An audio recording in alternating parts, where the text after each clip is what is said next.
It's bodega time.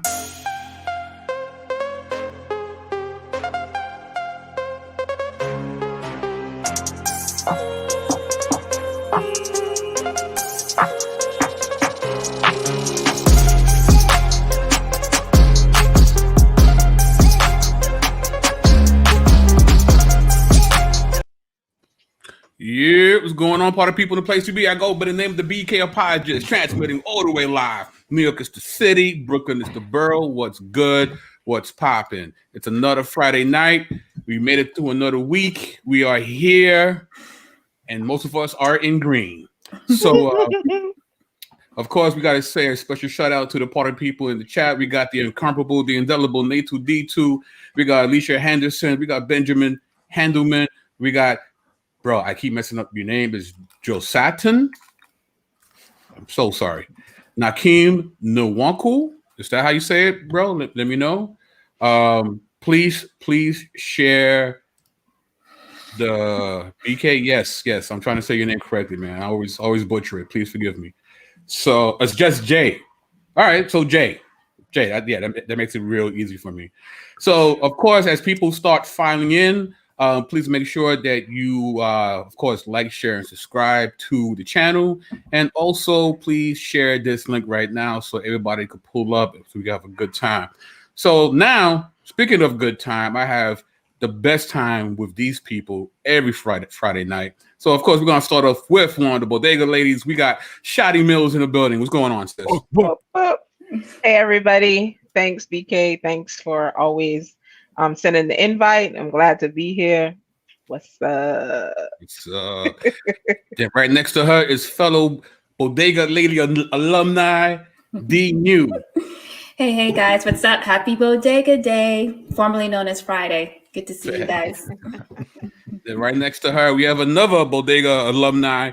We got Miss Titus 2 in the building. What's going on, sis?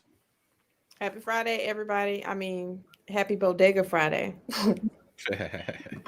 Of course, next to her, also in the green, is my man, Dr. Detroit, apologist in Detroit. What's good, sir? What's going on, everybody? Crazy day for me. Happy to be here. Happy B-Day, you know who.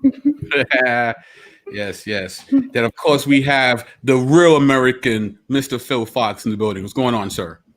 What's up, party people? What's up in the chat? Love y'all. Right. So, next to him is also both these gentlemen have probably one of the most amazing voices in urban apologetics. The next one, of course, that I'm referring to is stop shaking your head. Yes, you are. Just accept the gift, bro. Servant of Christ Ministry is in the building. What's going on, sir? Not much, man. Happy to be here. Excited. Let's get rocking, man. Yes, something does look different on BK. Yes, I shaved. What happened? Well, I wasn't trying to shave to this capacity. What happened was I was trying to trim a mustache and it got lopsided. So I wasn't gonna come up here and look crazy. So I had to just destroy the whole thing. So you know what I mean? Yeah, I didn't want to do the out of joint. You know what I mean? It's like you know what I mean? Start goose stepping out here. But and of course we have yet another Bodega lady alum. Michelle Turner, what's going on? What's going on? Happy birthday, D-New. Happy birthday, D-New. Happy birthday, dude. Happy birthday. Don't make it cry, dog. But shout out to my dude, Vocab Malone. Vocab. Fam, I gave you the link. If you want to jump in real quick, you can. You know what I mean? Give me for a few minutes. Vocab. Right. You have to wear green, Vocab. Yes, the way. That's one of the requirements. Oh man, Don't be scared. Don't be scared. So, as always, we like to talk about, not that we like to, but we have no choice but to really speak about the pandemic and how it's affecting everyone. So we're gonna go straight to. Actually, we're gonna start with Michelle Turner. Michelle, what's going on with that Rona by you? I'm so over this. I just want to go on vacation. I want to be on the beach. I'm ready to leave Ohio. But the way my anxiety is set up, I'm just going to stay here. I don't want to, though. I don't know. I might drive somewhere and just go hang out with my friends where I know they're safe and don't have coronavirus. but we'll see what happens. But it's we dropped down to a level 2. Our school systems are now making a coronavirus database for the for the different students and teachers, just to kind of keep track of like if the numbers are rising, if they're falling, so they can make a determination if kids are going to stay out of school, stay in school, they're going to keep a hybrid, because they have it. Some schools have a hybrid. My cousin's school is just straight virtual. So he's not going back until I feel it's safe. I don't care what they say. But we are on a level 2. Our numbers are still kind of dropping. So I guess that's a good thing. I hope it drops enough other places so I can actually go and leave and go on the beach, because I miss the beach. I miss Vegas. I miss California. I miss the Grand Canyon. I miss New York. And New York has rats the size of cats. And now I miss that. Like, that time when New York, I was like, is that a black cat? No, it was a whole rat in the streets, just chilling. Like, it lived there. Like, it didn't care what nobody said about it being in the streets. And I was like, if you walking by, like, it's normal for rats to just be walking around the size of cats. And then they was in the subway. And I was like, I guess I can't. I can visit. I can't live here with these rats. So I even missed that because I'm used to being on vacation. I need to get out. Very good. Very good. Servant of Christ, what's going on over there in Georgia with that road? Man, I am staying indoors. I am being safe. It's the same old, same old. Well, it's getting a little better as far as the way people are taking it seriously. They're doing a good job. They're wearing their masks, but you have those wild ones out there that want to do what they want. But other than that, everything's going pretty good, man. Staying locked in. Nice. Going crazy. I'm losing my hair, man. Losing? That was the joke. Sure. Going all the way to the D. Mr. Phil Fox, what's going on with that Rona? Well, it's same old, same old. We've pretty much, just been flattening the curve. You personally? Wow, that's amazing. Yeah, man, I'm pretty heavy, so I can flatten it. Oh my God. But yeah, we've been actually doing pretty well up on my side of town. This guy. Folks are taking taking it pretty serious. Everyone's wearing masks. You don't see too many folks out there without them. There's an occasional. Actually, the funny thing is, my girls and I went down to a Christian bookstore, and there was this whole group of people without masks. Them crazy fundamentalists.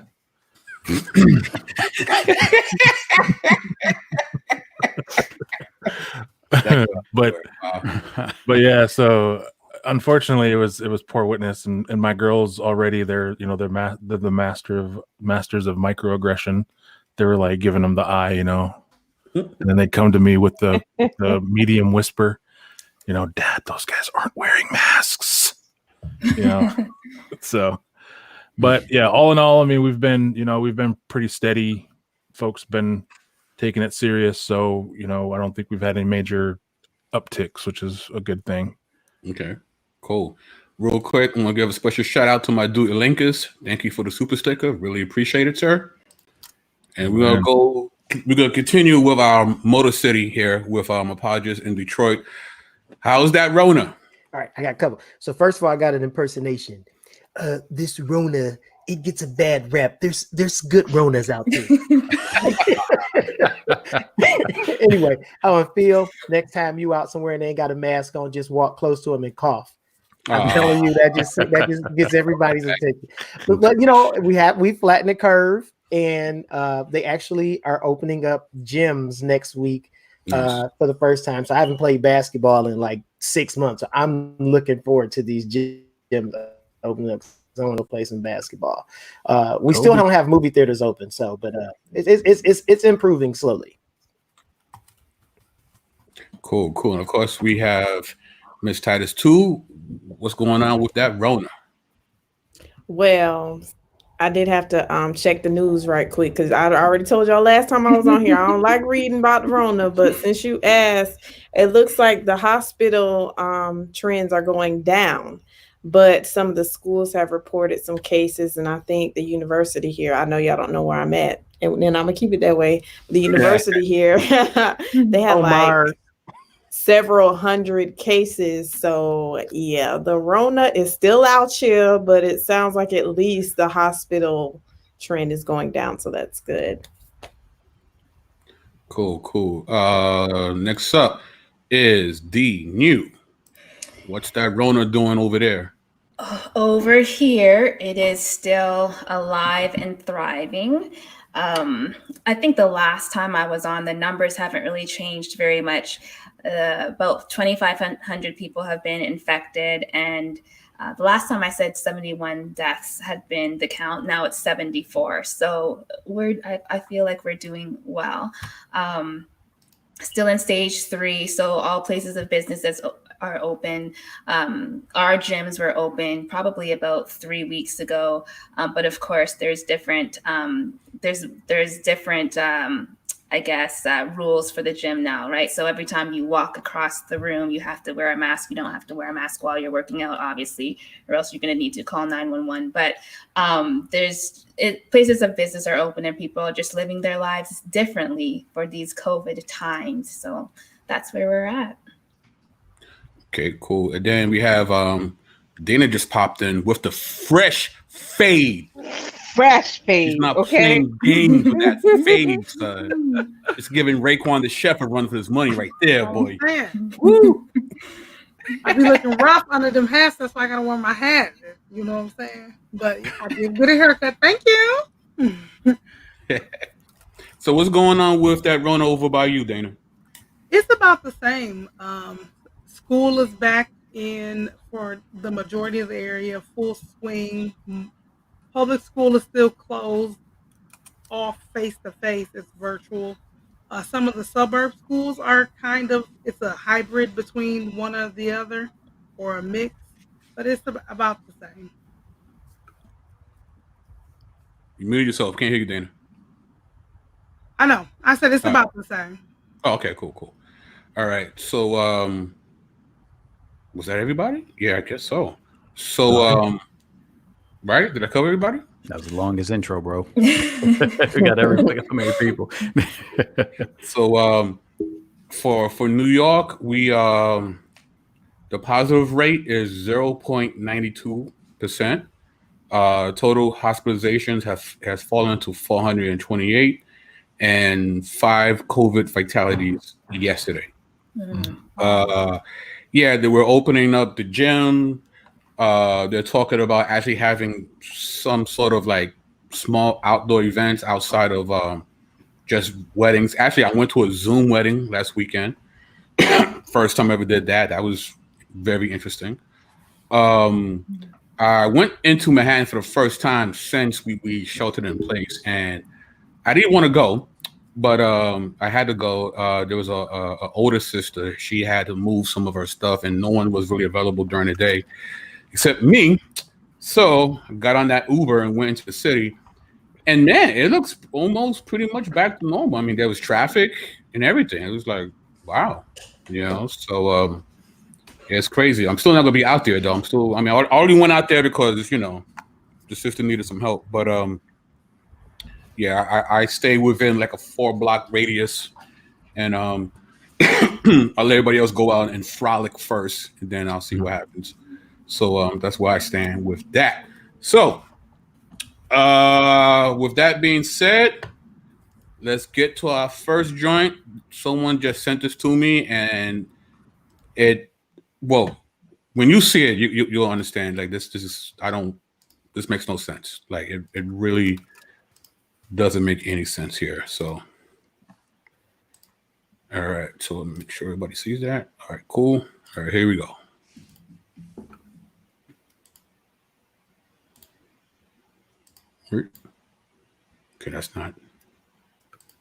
Okay, that's not working. Hold up. All right, let's try that again.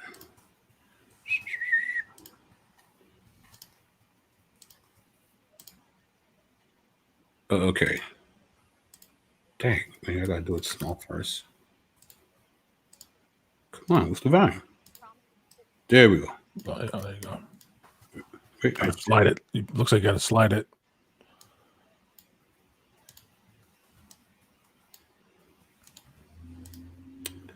Hold up. The little ball by the thing, BK, looked like you got to slide it. There we go. There we go. Point. Step out. I work here. You work here? I was kicking the door closed, man. Okay, turn around. First and 10, a Tempe. There we go. Put your hands up. Put your hands up. One at gunpoint. Step out. I work here. You work here? I was kicking the door closed, man. Okay, turn around. First at 10, a Tempe police encounter under the microscope. The city's mayor calling it disturbing. An officer holding a black hotel employee at gunpoint, all while searching for an armed man who had already been identified as white. That officer now under investigation. Tempe police promising to take appropriate action once their review is complete. ABC 15 investigator Melissa Blasius walks us through what happened. Tempe police officer Ronald Kirzaya arrives at the Hawthorne Suites Hotel in southeast Tempe. The manager says someone just pulled a gun on his employee. Is he a white male, a black male? Come on. White male. He's going to be wearing a black shirt, tan pants. A minute later, the officer sees someone push on an exit door. Put your hands up. One at gunpoint. Step out. I work here. Hotel employee Trey Kumpian, clearly a black man in a polo shirt, khakis, and dress shoes. But the officer says, I am responding to somebody with a firearm who matches your description. You understand that? Come here. I got my hands up, man. Take the gun off. the situation escalates. Just because you're a cop don't mean you can hold a gun at somebody whenever you get good and damn ready. I put my hands up. When I'm responding to somebody with a firearm, I can do what I need to stay safe and go home to my family. Once the officer realizes his mistake with Trey, he then finds two other black men inside the hotel door, holds them at gunpoint while shouting profanities. Where is he? Ain't got nothing to do with me. No. So why are you talking to me like that? God damn. Get the out of the way. Tempe's police chief met Thursday with both hotel employees and was apologetic. Her department released this statement saying, "Our initial review indicates that this incident was not handled in accordance with the professionalism and respectful behavior that we and the public have for our officers." Tempe's new mayor, Corey Woods, also issued a statement calling the video both disturbing and disappointing and says, "We all can imagine the horrible feelings, the humiliation and fear that the employee felt." Woods also said the council is forming a community-based public safety advisory board in Tempe, which starts meeting this month. Just last year, Officer Kirzaya was accused of violating another black man's civil rights. He deployed a taser at Ivan Okri in his apartment while he held a baby. At that point, the police department said Officer Kirzaya acted within policy, but he received additional training. Now he's on administrative leave while Internal Affairs investigates him again. And why do you have my employee a black male at gunpoint? He's clearly not white. I'm investigator Melissa Blasius, ABC 15, Arizona.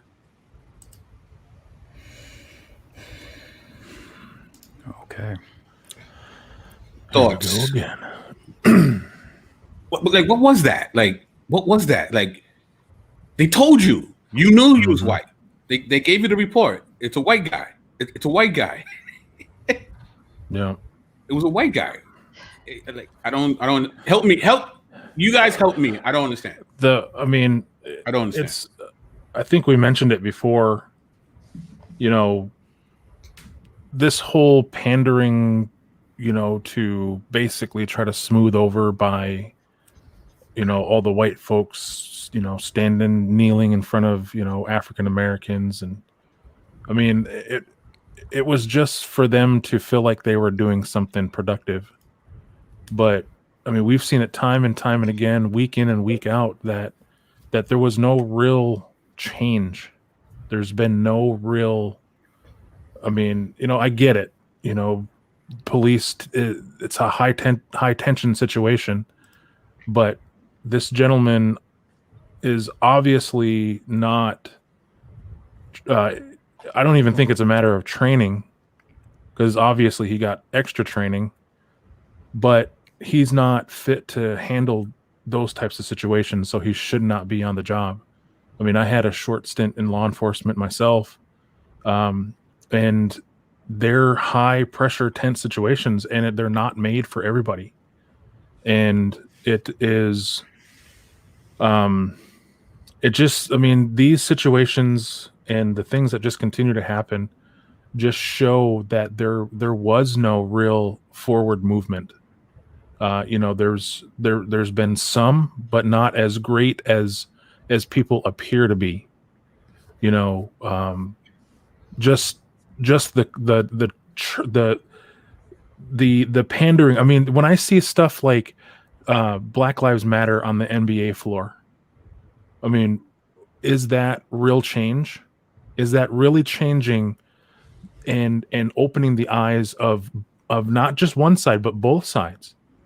Because I mean, yes, the things have been enacted upon by the Euro ethnic people of this country, but at the same time, there is a degree that both parties are responsible for the forward movement. It can't just be one side or the other. It can't be one side pushing for movement, and it can't be the other side just trying to stop the movement or pandering just so that this blows over.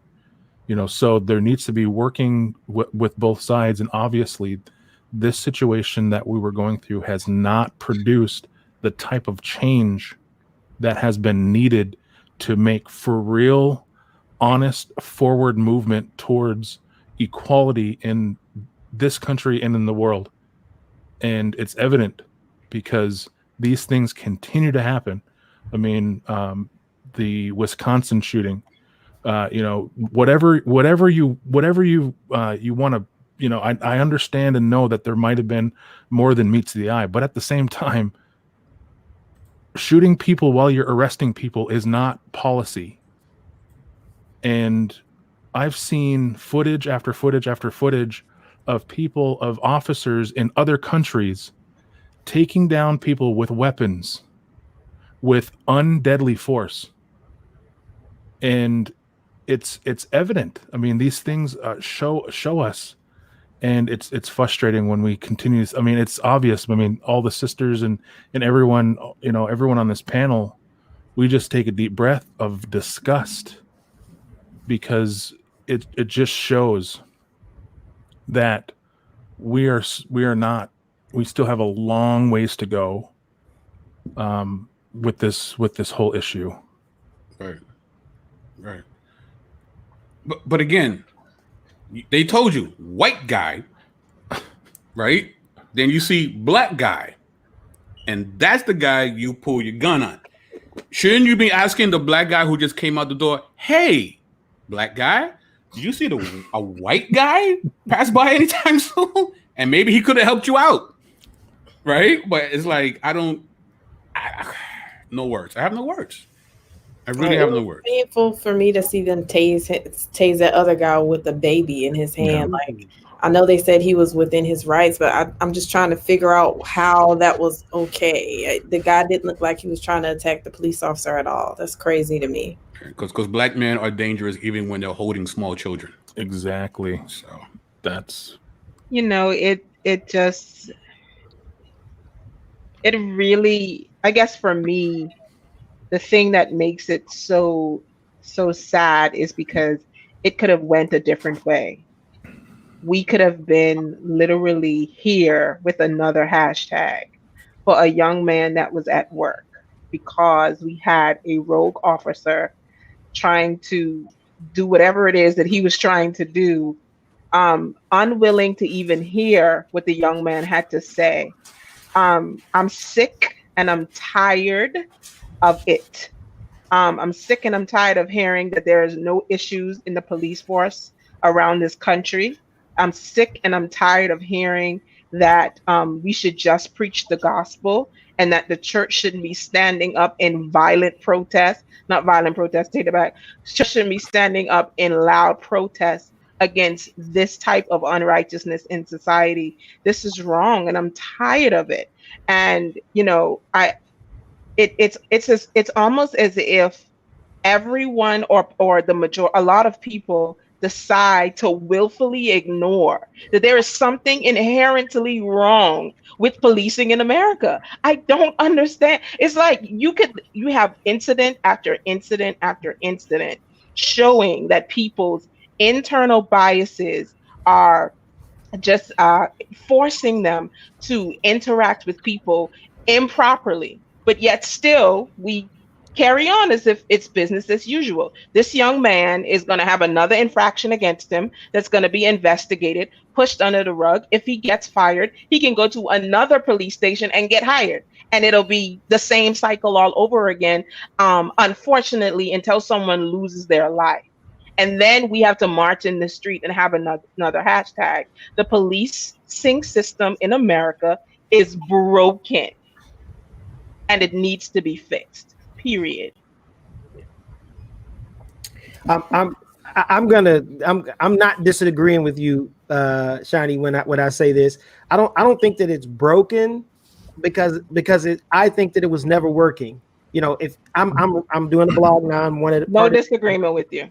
Yeah, but part of it is going to be talking about the history of policing in one of my upcoming blogs. And the reality is, like, we it's just easy to lose sight of the fact that during the period of time of Jim Crow, that policing was common for injustice to reign, to rule supreme.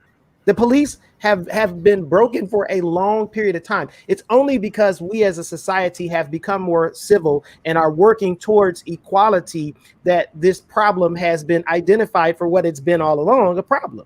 You know, it's no longer acceptable in our society's eyes for injustice to rule and reign through police officers. So in one sense, the system's it's never been fixed. It's always been broken.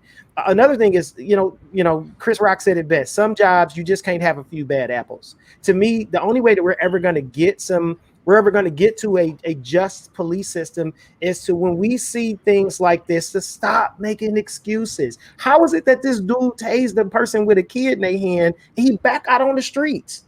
You know, how is that even possible? Why do we tolerate this as a society? Why do we tolerate bad policing and keep them around? To me, that's where we need to keep crying out for justice, and we need to we need to stop fighting with one another. You know, and just call an injustice an injustice. That's Period. What we saw. This is where cognitive dissonance could have almost proven fatal. Yeah. Because they told the man he's a white guy. In his brain, it didn't register.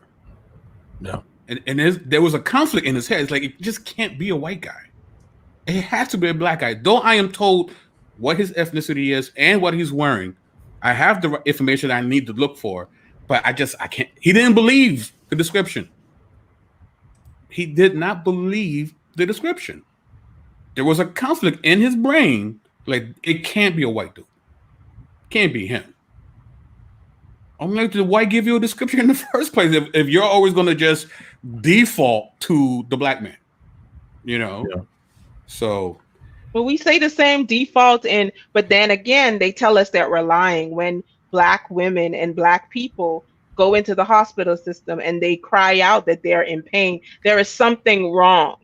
And we see the same default. Oh no, they got to be lying, or they're not, this is not real. And so you see, you know, even when it comes to women and pregnancy, the mortality rate of women of color, particularly Black women, regardless of social status, is many times higher than that of white women. Because there's this inherent bias that's been taught and preached throughout time and history that we don't feel pain. That don't listen to her because she obviously is faking it. And we see that across so many areas of society when it comes to people of color in this nation.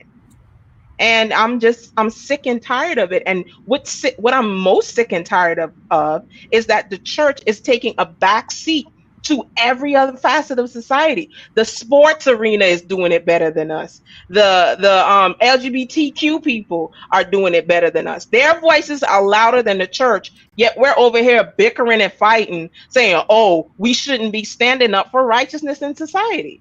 I'm sick of it. I am sick of it. Time out for this foolishness. Something has to give. Something has to give, because I'm tired of my tax dollars going to pay for a life that was lost because we refuse to face the thing head on and say, this is wrong and this has to stop. I'm sick of it. And one of the things I'm not sick of is the person who just pulled up to the bodega, Mr. Intercontinental Champion of Urban Apologetics, officially, Doctor. Hey, Chris Featherstone, what's going on? Congratulations. Congratulations, sir. It is official. He is a DR doctor. Yes, I am. And it feels absolutely incredible. It's ridiculous, man. Now you got to change your nameplate right now. Oh, you got it. You put it down. He got it. Nice. He put it on You there. got it. Okay. Now you got to do it. You got to do it. Absolutely. So, Dr. Featherstone, man, that sounds so good to say. Dr. Featherstone, I don't know if you saw the video that we just played by any chance. Yeah, well, basically, a cop was called to, I think it was a hotel, about a white man who pulled a gun out on one of the hotel employees. So the cop goes and he runs into a black guy and pulls the gun out on the black guy. They told him the suspect was a white guy, and I think a green shirt. I think they said. Yeah. Mm-hmm. They told him it's a white guy. Mm-hmm. Finds a black guy, pulls the gun out on the black guy. Finds two other black dudes, pulls out guns on them. They told him. We hear the video. He knows. He says it himself. It's a white guy. Wow. I'm like, it would be funny if it wasn't ridiculous. Yeah. Wow. You know? So the guy who pulled out the gun, what was his explanation on this? The cops was like, well, I'm looking for someone. He doesn't say, he's like, the black guy's like, okay, I got my hands up. What's up? What's going on? And it's like, he doesn't even explain, I'm looking for a white guy. None of that. He just. I think he said he was frustrated and you guys are in the way or something like that. Right. He says that to the kid with the bike when he goes into the thing. Yeah. So. No, he said, I'm responding to a call about someone having a gun put on them. So he knew what he was responding to. He just refused to acknowledge the person that he was responding for. And even the manager was like, I said it's a white guy. When he came out like, and you put a gun on my employee, clearly everybody heard him say it's a white guy. Because he said, is he black? Is he white? What is he? He said, he's a white guy. And he has on tan pants. He had on black pants. Like, I'm just so confused as to how you botched this up so bad. And I really wasn't going to say nothing because I'm trying not to turn up. We'll see how long that lasts. I promise I'm not. But this makes me so... but it makes me angry. Like, it legit makes me angry that something so simple as he's a white guy with tan pants on translate to you to a black guy with black pants on. Like, there's not even, like, I just, right. I don't understand. I'm flabbergasted by the amount of stupidity that it takes and the audacity that it takes to even pull a gun out on a black person because you want to. He's not going to be happy till he kills somebody. Like, that's where I'm at. He tased a man with a baby. He could have tased the baby. He don't care about the baby, probably because the baby is a black baby. I said what I said. I don't care. And if you don't care about babies, you really don't care about nobody else. So he's not going to be happy until he kills somebody. And he's on his way. If you pull a gun out, then you go and start cussing at people because they're in the hall like, where you know him? Where is he at? Well, you're not doing your job because that's the question you should have asked the first time before you put a gun out. You got better cooperation. If you would have been like, hey, I'm looking for this white guy. Have you seen him? This is what he have on. He would have cooperated with you. But you just pull a gun out like, hey, put your hands up, get down. For what? He's not even a suspect. He's not doing anything. He tells you I'm an employee. Then you already talked to the manager. That's easy to verify. Is this man an employee of yours? As opposed to pulling a gun out on him and then making him get on his knees because you want some kind of authority and power. He need to go sit down. He don't need to be a cop. He does not have the wherewithal, nor the psychological wherewithal, the mental or emotional wherewithal to be anybody's police officer. He don't need to be a security guard. He don't need to be anything. He need to sit down and do something else. Did he even go speak to the person that made the call? Did you even go find out the person who made the call to see where did they go? Which direction did they run in? Or did you just run up in the back of that hotel and was like, oh, let me pull this gun out? This is crazy. Like, this blue fraternity is deadly. It's costing lives. And then the next thing you know, it'd be another Derek Chauvin. Now we start looking back into your history. You got 18, 19 different complaints against you because you don't know how to handle people. Yeah. Nah, it's absolutely crazy. But any other job, you was getting fired. I'm telling you, you get 2 pink slips and you out. 18? Yeah. Okay. Yeah. Right. All right. So with that, let's change gears so that Michelle can have a breath and not curse people out and lose her religion. Let's go right here. All right. This is an old article, but I thought it was kind of interesting. Toilet found in 3,000-year-old shrine verifies Bible stories against idol worship. Right. Archaeologists have discovered a symbolic toilet from the 8th century BC in Jerusalem that could be a clue to religious reforms in the kingdom of Judah. Religious reforms, in this case, is a euphemism for quite literally defecating on the holy places one wishes to drive out of business. Right. The stone toilet sits in Tel Laish, a sprawling Iron Age city and the kingdom of Judah's most important one after the capital, Jerusalem. It was found in what the archaeologists believe to be a gate shrine within Israel's largest ancient city gate. The ruler at that time, King Hezekiah, enacted campaigns of religious worship and reform that made their way into the Hebrew Bible on multiple occasions. In one corner of the shrine sits a stone seat with a hole in the center. The archaeologists believe that not only is it definitely a toilet, it's a toilet that was installed for the express purpose of literally desecrating the shrine. Hezekiah, it seems, was just following instructions against idol worship in the scriptures. Quote, then they demolished the pillar of Baal and destroyed the temple of Baal and made it a latrine to this day. 2 Kings 10:27. So, man, we crapping on this false doctrines, fam. Literally crapping on false idols. What's up? A latrine. I like that word. A latrine. Yeah, I'm actually Googling that right now. Like, I ain't never heard that word before. Latrine. Yeah, latrine is a more clinical way of saying toilet.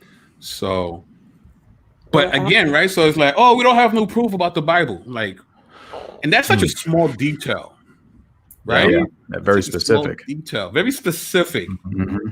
You know what I mean? Like putting a toilet where a Baal shrine, that's gangster, fam. You know what I mean? It's like crapping on false doctrine. Crapping on that's a t-shirt. T-shirt. That might be funny. That might be. I poop on your false gods. It's like the polemical nature of the Bible, man, is just crazy. You know, it's like, you know, because sometimes people, you know, might find, let's say, a Michelle Turner a bit aggressive when it comes to false doctrine. But then you see this, right? I don't think Michelle has ever put a toilet in a, like, you know, a Mormon tabernacle. You know what I mean? I don't think she's done that. Have you? That would be hilarious. You know what I mean? I mean, you know, you're giving me some new ideas, but no, I have not done that. It's like, it's in the scriptures. It's in the scriptures. I mean, it's scriptural. You know, it's scriptural. It is scriptural. It is scriptural. I don't recommend you doing it right now, but it is scriptural, though, right? It's like, yeah, the Bible's very aggressive when it comes to outing and dismissing and insulting false doctrine. You know? Yeah.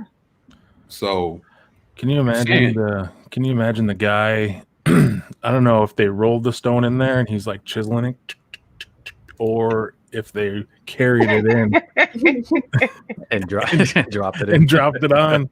Why have like Hezekiah is like, you know, Nehemiah, do you have that extra toilet? Yo, bring that joint over here, son. You know what God said. Bring it in. Bring it in, dude. Oh, that's funny. Like, to your point, though, it's very hard to guess that. You know what I'm saying? Like, that's such a minute detail that's in the Old Testament. We're not making this up, guys. Like, archaeology, time and time again, has proven that the Bible is historically accurate.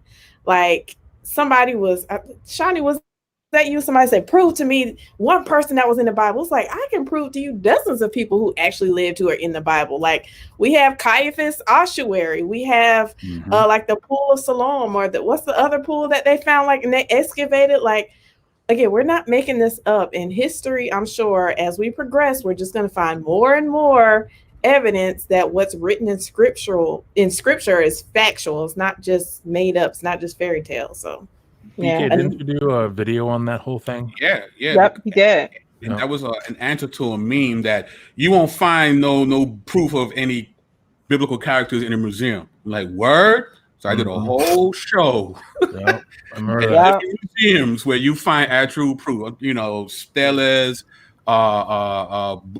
seals, what they actually say the actual people's name. In fact, I'm working on a new one, specifically finding proof of the prophets.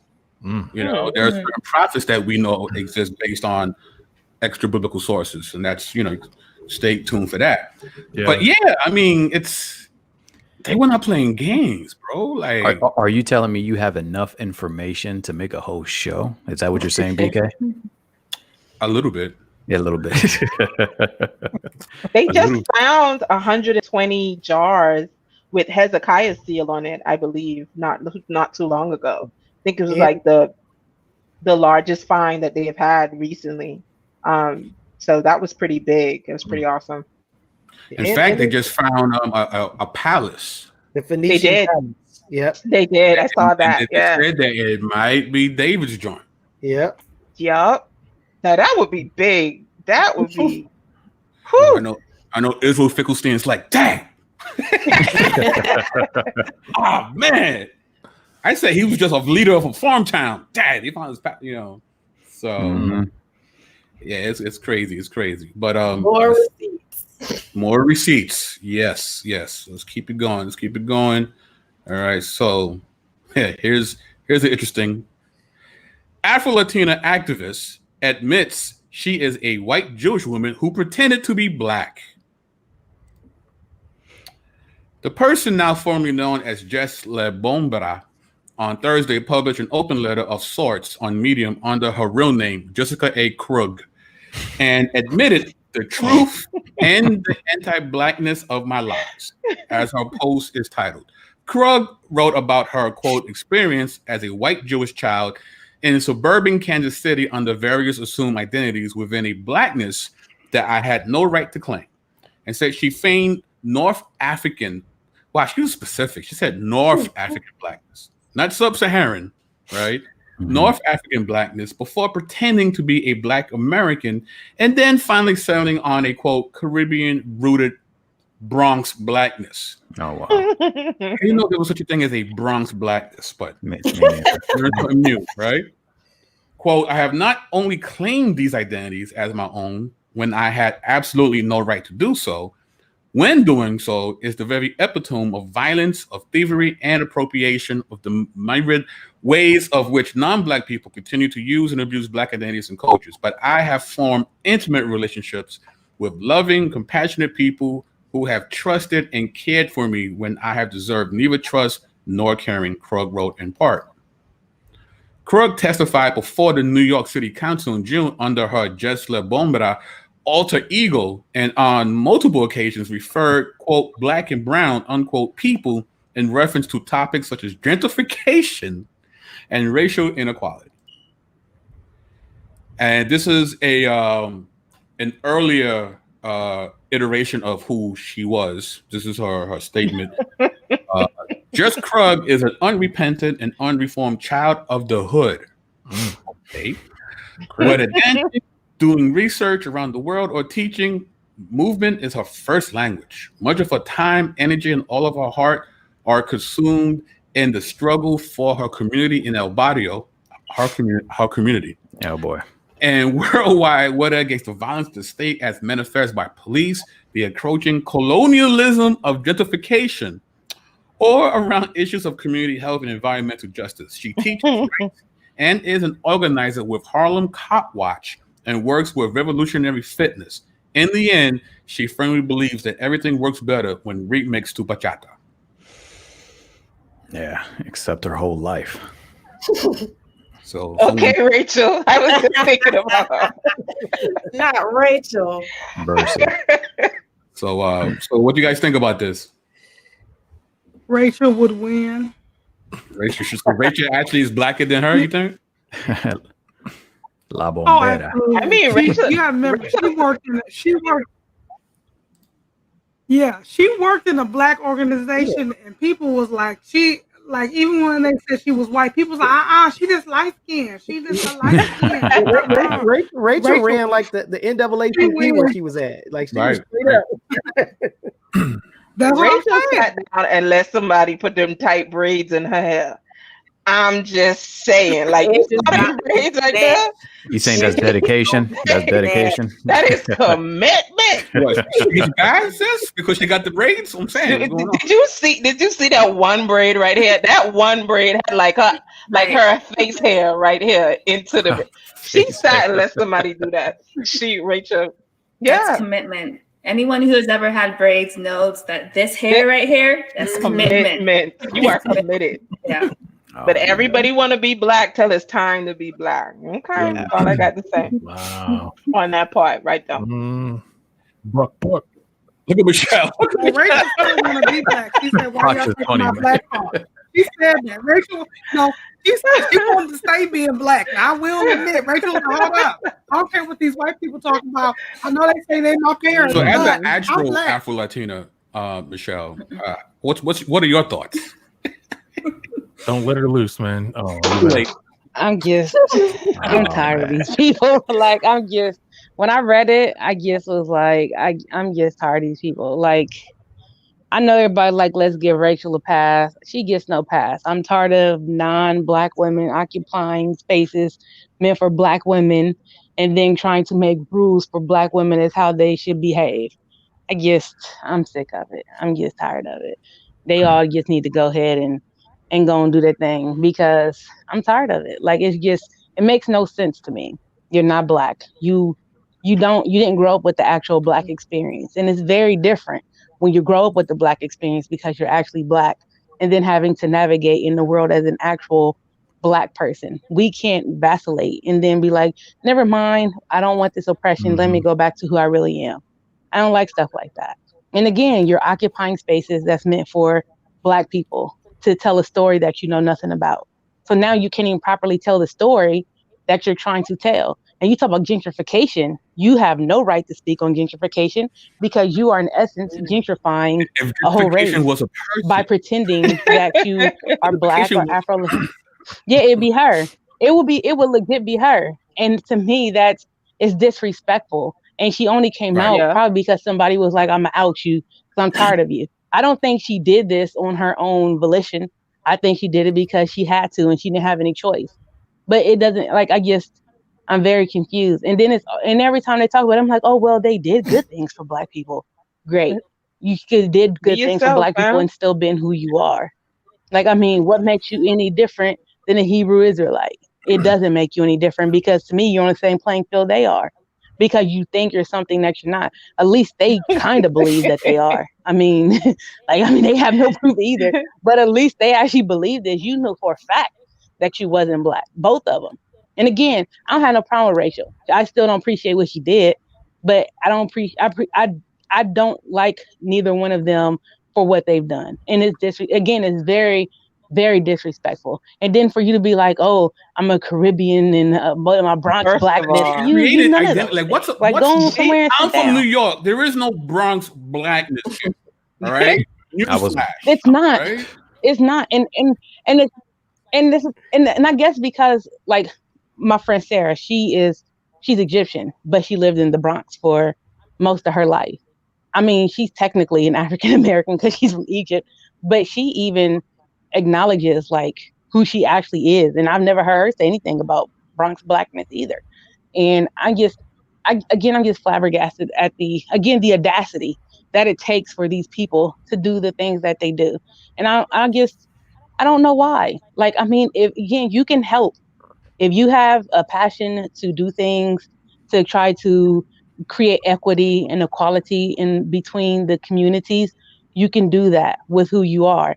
And if you actually be who you are, you may be able to bridge a gap that somebody whose name would actually be, what he said, Jess LaBombada, whatever he said her name was, you may actually have a pull to create, bridge a gap, bring communities together because you are in that community and you're working with a different community. But instead of doing that, you would still choose to do your own thing. I'm just tired of it. I'm sick of it. Oh yeah, and it's JT Parker's birthday too. So happy birthday. At least he's really black. Jay. Happy birthday, At least he's really black. Oh, Alicia. We should have known she was lying though when she said she a child of the hood. Who say that? Well, nobody say. I can look at her and tell she was lying. Everybody be. You can look at her and see she lying. She don't look Afro Latina. And we come in a lot of different colors, a lot of different shades. We know each other when we see each other. I'm telling you right now, people be like, "Oh, my such and such and such and such." I'll be like, "You a whole lie in these streets." No, you ain't. There's like, and even if we don't look alike, we still kind of know each other. Like, ain't no way. I looked at her face and was like, "Oh, she lying. She ain't Latino hood, no nothing." I have this problem too. There's a lot of people out here fronting like they natives, and they're not, right? So I don't know if you. Oh yeah, yeah. It's calling out people left and right. Oh yeah, there's, I mean, to Sister Michelle, to her point, there is the ability to bridge that gap. And you're actually hurting the community and being a very false and poor witness. And you're gonna burn down bridges, and actually, you may burn down other bridges that you did not help build. Because when there's this type of betrayalment within the communities, these types of things it's like the pebble, right? That's thrown into the still pond. The ripple effect goes outward, and it's felt by more people than even that are within your atmosphere. So, when these types of things happen, I mean, well, obviously I am the minority in this group, but we have shared things that we can build upon because, I am not African American, I'm Native American, and there's similar things where we can build a bridge and we can help build a commonality.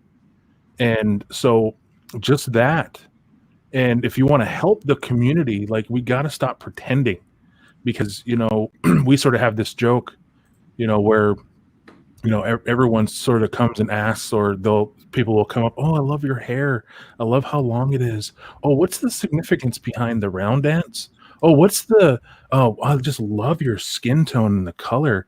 And what was it like living in a teepee?" And we're like, "Well,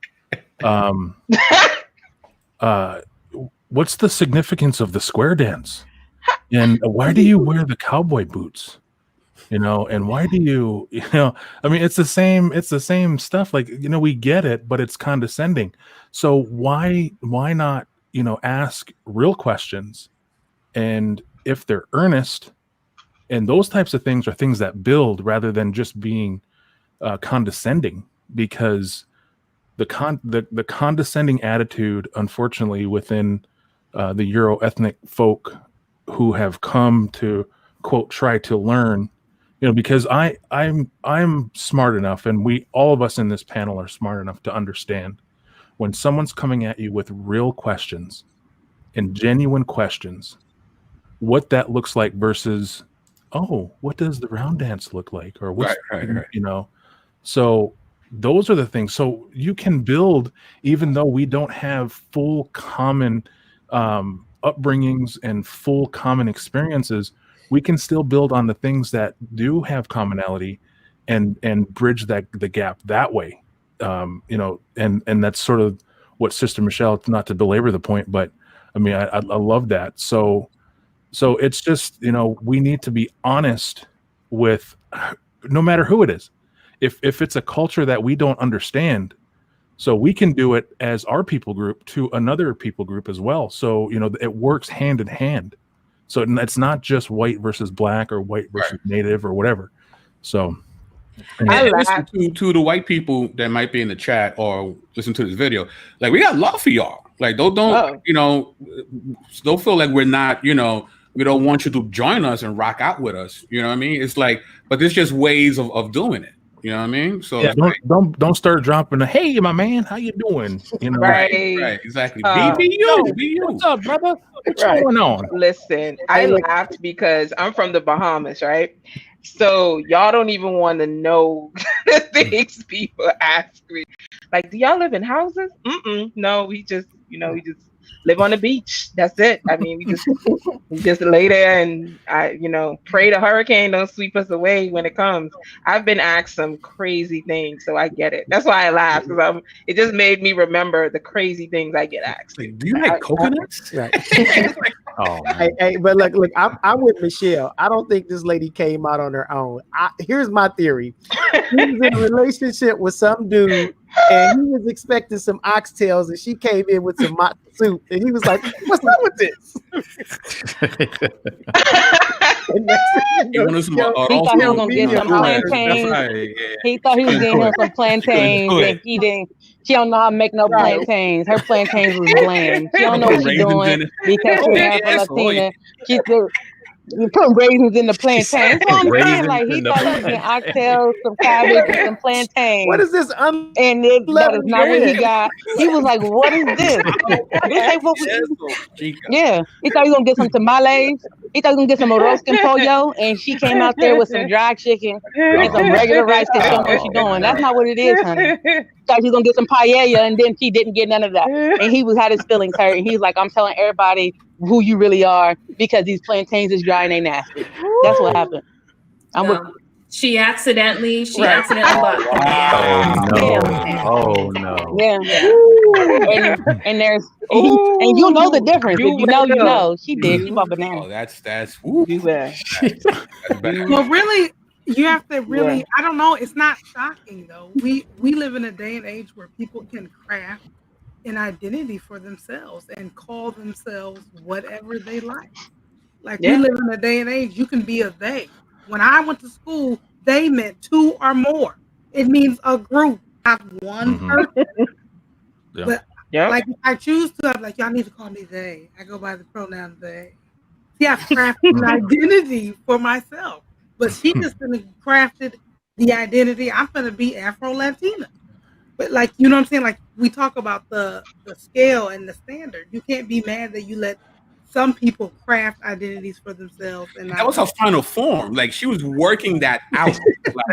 And she was bronze black, and then she settled. So she settled. She was gonna be Atlanta black next. I'm telling you what was gonna happen. She's gonna be like, "I'm from Atlanta, ATL shouty." That was gonna be her next thing. I'm convinced of it. Her final form. I'm trans financial. Me too, girl. Me too. I identify as a rich. All right, so half of all American Christians say casual sex between consenting adults is at least sometimes okay. Wrong. Another day, another study revealing just how quickly the old norms of the American church are shifting. The latest evidence comes from Pew Research, which found that whole Christians, as opposed to 3/4, are generally more conservative when it comes to sex than the culture at large. They're still a little more permissive than you might think. For example, most of them say sex between unmarried consenting adults in a committed relationship is sometimes or always acceptable, and about half say casual sex is sometimes or always okay. Pew found that 33% of Christians think sex between unmarried adults in a committed relationship is always okay. And 24% think it's at least sometimes acceptable. That's 57% overall, which is quite a bit less than the unaffiliated Christians, 79% of whom think it's always or sometimes okay, but it's still a majority. Likewise, attitudes about casual sex are changing too. 18% of Christians think it's always okay, and 32% think it could be acceptable, which comes out to half of all American Christians compared to 83% of unaffiliated Americans. It needs to be changed to self-professing Christian. Yeah. Individuals who identify. But that is not they're not Christian. I'm gonna say it just flat They got out. that Candace Bimbow. You know, Yeah, they got that Candace Bimbow I just was theology. gonna say that, Michelle. They not saved. They ain't no Christian. Mm-mm. yeah, Said the same. yeah. Rahab is their patron saint. Their patron Oh, saint. man. That's who it is. Wow. Rahab's their patron Wow. saint. And They Rahab run around here doing what they before, want. Wow. Rahab before the fall of Jericho. Okay, we gotta put a time frame on this. Rahab before Jericho, not after. Rahab before Yeah. Jericho is their patron saint. They Tamar and with Judah is what I'm saying. These people ain't really saved. But that's You but like, that's, oh, it's that's okay, just bust it down. Yeah, a little bit. You know, it's okay sometimes. It's never okay if you ain't married. The See, but the truth thing is, is the that survey that's was done at the Relentless Church. That's why we got the results that we Wow. Shots from Miss All Titus. roads lead to Michael Todd. did. No, that wasn't a That's shot at just Michael great. Todd. Relentless Church. I'm sorry, Jordan. huh?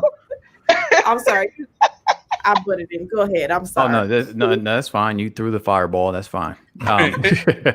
No, but in all honesty, that's exactly what's happening in the world today. They take the label Christian and they attach it to something, Mhm. and so the world then translates that as, okay, that's how Christians believe, and that's why it's important for us as Christians to make sure that we make a stand and clearly draw that line, right? Because the Word of God is a sharp two-edged sword that divides. Basically, what it's saying is it draws a line in the sand. Mhm. The Word of God makes it very clear what is right, what is acceptable, and what is holy in God's sight.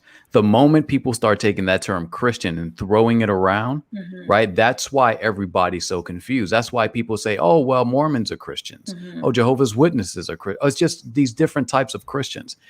It comes from a lack of teaching in the Bible in churches, because everybody starts to adopt these secular terms and starts attaching biblical passages and ways of Christian life and the term Christian, and you just start attaching it everywhere, and you don't take it serious. So, and it also comes, I believe, from Christians not being faithful to what they actually believe, actually living out their life the way they should be, because then the world is going to, that's why it's important that our conduct, although our conduct doesn't earn us heaven, it sure is a good reflection, or we become better image bearers of God. So people can see a better reflection of God and say, okay, that's how a Christian is supposed to be. And that's why it's important that we make that delineation and say, listen, these individuals are not Christian, or at the very worst are self-professing Christians, and they're just playing Christian, basically. So I think we need to put the fear of God back in people, man. I really do. I think reverence for God is just becoming so diluted by secular humanism. And I think it's quite sad, because if you think, when you were reading that, BK, I was thinking in my head, so if they polled, 100 doctors and a third of them said, I think it's okay to have sex with my client. You know what I mean? Like they would, you know what I mean? Like it would be ridiculous. Like they were like, no, it's absolutely not. It's unethical. It's wrong. It's amoral. It will cost me my job. Right. And I think that's, we need to have that type of reverence as Christians. Like, no, the Bible says it's not okay. It's not okay. You know what I mean? I can't just loosely use, Christian like I want to, but for some reason, when it comes to, 100 lawyers or 100 doctors, they're like, oh no, absolutely not. We got to get to the point where we're reverencing Christ again, and we have the fear of God to not even think about it in our head. The Bible clearly says this, but I, as a Christian, I think it's okay. Sometimes, it's just we're losing that. We're losing that reverence, and it's really sad to see this in America. I got some scripture here, BK, if you would let me. Oh, go for it, bro. Just for the wrath of God is revealed from heaven against all ungodliness and unrighteousness of men, who by their unrighteousness suppress the truth. For what can be known about God is plain to them, because God has shown it to them. For this is his invisible attributes, namely his eternal power and his divine nature, have been clearly perceived ever since the creation of the world, in things that have been made, so they are without excuse.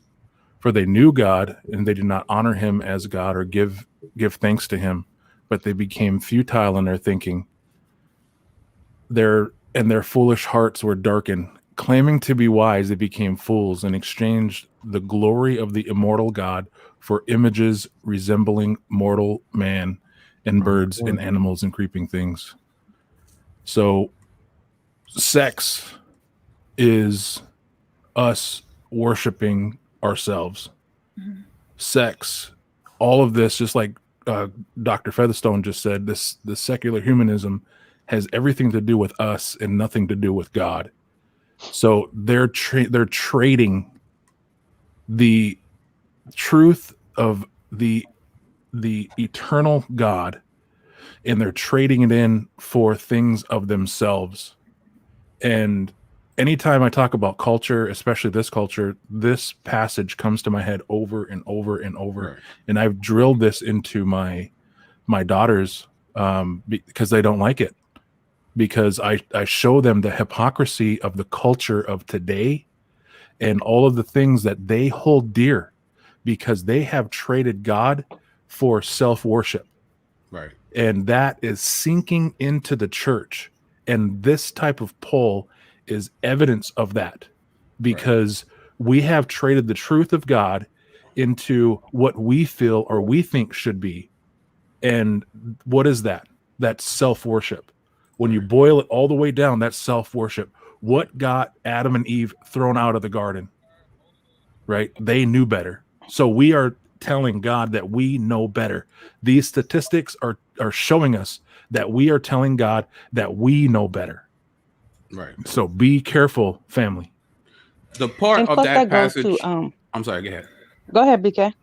The part of the passage that always resonates with me is the part where it's suppressing the truth. Right? Because I always think of, like, you have this beach ball, right?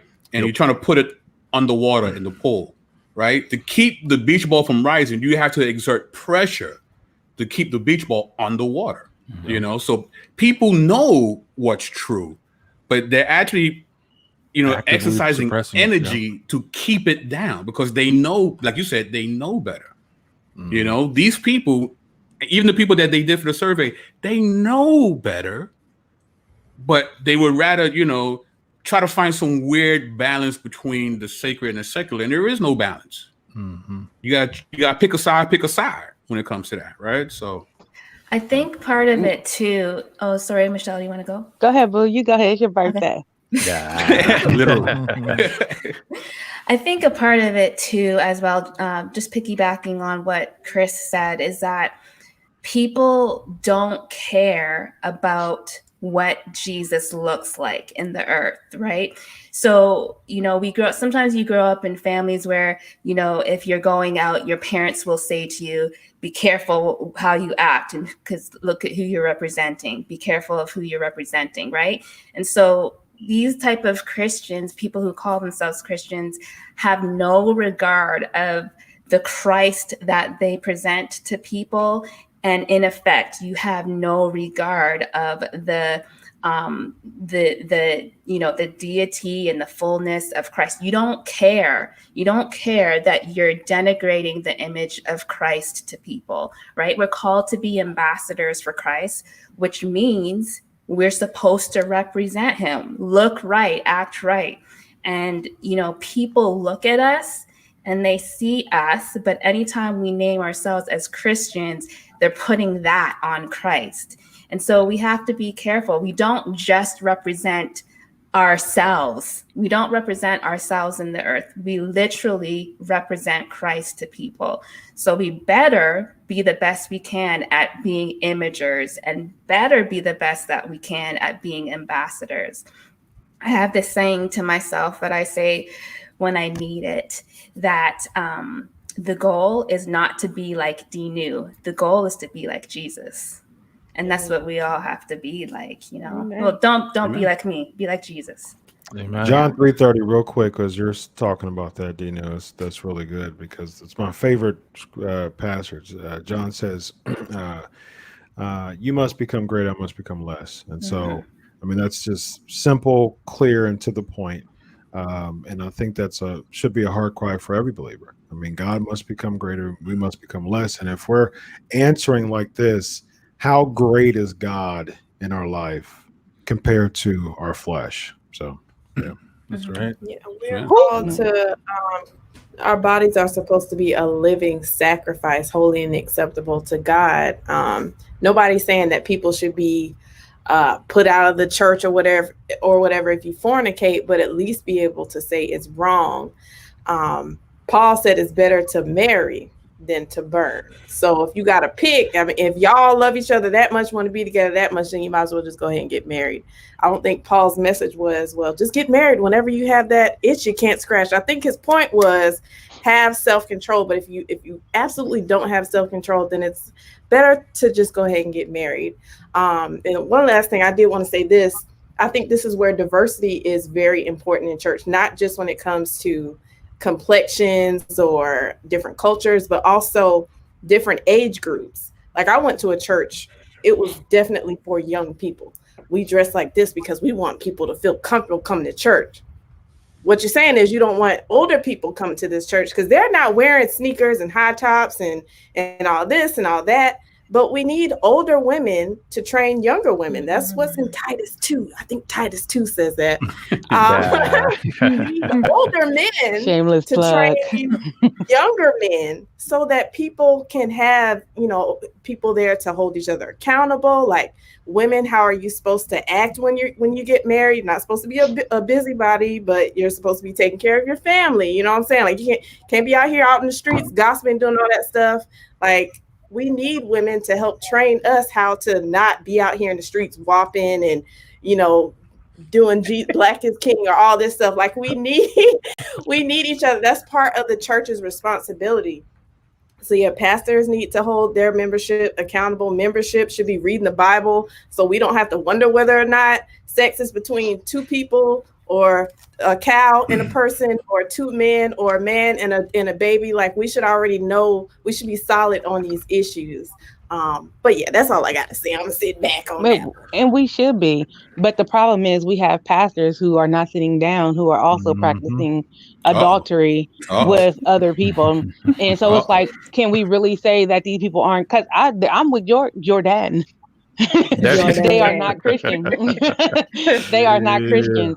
Because that's how I feel. But then we have pastors who have cheated on their wives 3 times, have babies out of wedlock. Well, they were married. The person who they got the baby with, it wasn't the person they was married to.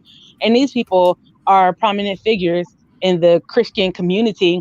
And when you tell them, hey, they need to sit down, then people are like, why should they have to sit down? This is the man of God. You cheat on your wife 3 times.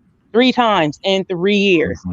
And so it's like, how can we, you disqualified yourself according to Timothy, 1 Timothy 3, you have disqualified yourself from working in ministry. Well, and instead of sitting down, you doubling, but you're doubling down as opposed to saying, you know what? Yeah, double down, Danny, instead of saying, you know what, I need to sit down. And he's like, oh no, well, God is the one who called me. Well, God has qualifications and you don't meet those qualifications. So God is no longer calling you. You need to sit down. So now we have all this sexual morality, and then the people who should be their accountability is not even doing anything, and they're not even speaking out against them being a sexual sin. So these are the people who are supposed to be the elders over these people who are doing what they wanted to. Yep, John Gray. Ain't no cough, it's John Gray. Him, Jamal Bryant, and Jamal Bryant too. Both of them. Like they are both still in these streets pastoring people, and people are okay. So it's like, if you need somebody to, now at this point, if somebody come to you and be like, hey, I want to sleep with this person, I'm not married to him. If he say, don't do that, are you really going to listen to him? Because he's out sleeping with everybody. He's like, come on, get your 2-piece and let's go into Mexico. And you got a whole wife at home. Why aren't you taking your wife to Mexico? So it's like, we don't even call out these pastors. I mean, some of us do, because I did tag him and he took the tag off. I don't care. But some of these, but nobody's really like calling him out, and they're allowing him to just be in the pulpit doing what? He shouldn't be pastoring anybody. You should not be in there. So then there's people who he's supposed to be friends with and supposed to be cool with and supposed to be his mentors, and they're not calling him out either, because this shouldn't be something that should be spoken among you. The Bible says these things shouldn't be spoken among you, and these things are spoken among us. And then it makes the whole Christian community, because they're not going to judge the Christian community by us saying, no, this is wrong. They're going to be like, but John Gray and Jamal Bryant was doing all this stuff, then I should be able to have sex with some people as long as it's consensual. Because then it's like, where does the buck stop? It doesn't, because we're allowing it to happen in the church, and it should not be happening in the church, period. But we can't really say nothing when we're allowing these people to run roughshod in the church and do what they want to do, and then be pastors and deacons and elders. Nah, that's not how it works. Right. I mean, Sit the down and survey get out of says here. that these quote unquote Christians said that there are moments where having sex outside of wedlock was acceptable. What's the criteria that they use to say, well, this particular sin is okay because of what? Well, second hesitations, chapter 5. Hesitations. Gotta be. That book is horrible. I think it's verse 3. Oh, my bad. Verse 3. Yeah, I've heard pastors who say things like, well, it's better for you to do that and then just ask God to forgive you. Like, it'll be all right. Like, it's sometimes you don't just get away that easy. Like, people get STDs. The consequences of sin. You've heard a pastor say that? Like, just, that's crazy. I've heard people say that too. Yeah. Wild. We've come into this place where pastors are so concerned with being transparent, right? Let me show you that pastors are real people too. I'm like, what? Okay. And then you see them trying to be relevant. And all of that, we sacrifice the truth of scripture. We sacrifice true discipleship. We sacrifice honoring our holy God by trying to elevate ourselves, because that's what trying to be transparent is all about. You want to elevate your own self. Hey, look at me. But in scripture, what did Paul say? Don't just follow me. Follow me as I follow Christ. And in a lot of places, we see the Christ part is gone. Just follow me. The other thing I have is that when the business get out into the world and the world start talking about it, now we all over social media trying to defend these actions, saying, oh, God forgives, don't judge him, don't speak against the man of God. But I'll tell you this, there were things leading up to this great exposure that was pointing to that there were problems going on. John Gray, for example, he didn't bought that lady a car. He had the social media apology tour. Then he had Lamborghini. He bought her a Lamborghini. The media tour. Like, there were signs leading up to this moment, and nobody did anything. None of the church fathers did anything. He went to TD Jakes' church, and that was that whole snot and crying and laying down on the ground display. And nothing happened. Like nothing happened. The ship wasn't corrected. Nobody stood up and say, you need to sit down. Now this happens. He's sitting on a stage with this mic going on, having this long diatribe, and still you don't even hear from anybody that he calls mentor or father or whatever saying, listen, bruh, you need to get down off of the relentless church pulpit. You need to take care of your family. You don't need to be in this capacity while you got this stuff going on. You just don't see the church doing that. But we want to have so much to say when the world comes and chimes in. But it doesn't work that way. Judgment starts in the house of God first. Why can't we look at ourselves and hold each other accountable and say, no, John, you messing up. No, John MacArthur, you messing up. Like, no, this is not acceptable. This isn't right. But when we have these cults of personalities that we ascribe to, don't nobody want to say nothing. We want to be in the corner. We know what's going on. We over here whispering. We talking about it at the kitchen table, but nobody want to come and confront the elephant in the room and show the world how you correct or how you love your brothers and your sisters as they err. There's nothing to say that we're not going to fall short.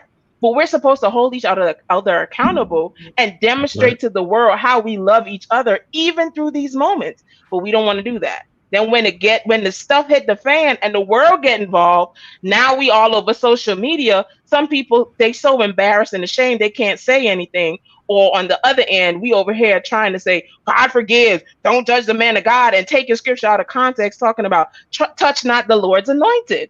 I can't take it. I had somebody today, oh, we shouldn't be talking about this as believers. We're bringing a stain to the body. No. We're not bringing a stain to the body of Christ. We're correcting the stain on the body of Christ. What are you talking about? I mustn't talk about John Gray's discretions. because I'm bringing a stain to the body. We don't need to be talking house business to the world. He brought it to the world. So we need to show the world that we know how to correct and handle our own business. And I'm done. Real quick. Pew, pew, Shoddy Mills dropping those bullets there. But when you were talking, I was thinking of how this kind of full circle is kind of like the correlation of the police and the pastors, because a lot of times in their head, and even with other people who they're kind of authority over, it's like they kind of give themselves immunity. You know what I mean? And it's like they don't hold themselves up to this, the stupidity pass. You know what I mean? Like, just like everybody else, they don't hold themselves up to that.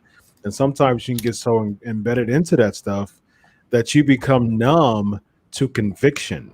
You know what I mean? And I think even with the police force and the pastor, a lot of times people look up to you so much that you don't think you're you kind of forget that your crap stink too, just like everybody else. You know what I mean? And so I just think it's a very interesting correlation with police and pastor in that sense a lot, with just the authoritarianism, and you can get kind of caught up in your own rank and your own hype that you kind of miss. Facts. Yeah, there's another correlation that I wanted to draw, and I think it was last week or maybe the week before. Oh no, a few weeks ago, BK shared another poll talking about correct me if I'm wrong, something like 13% of believers actually read the Bible. Yeah, something like that. Yeah, I remember that.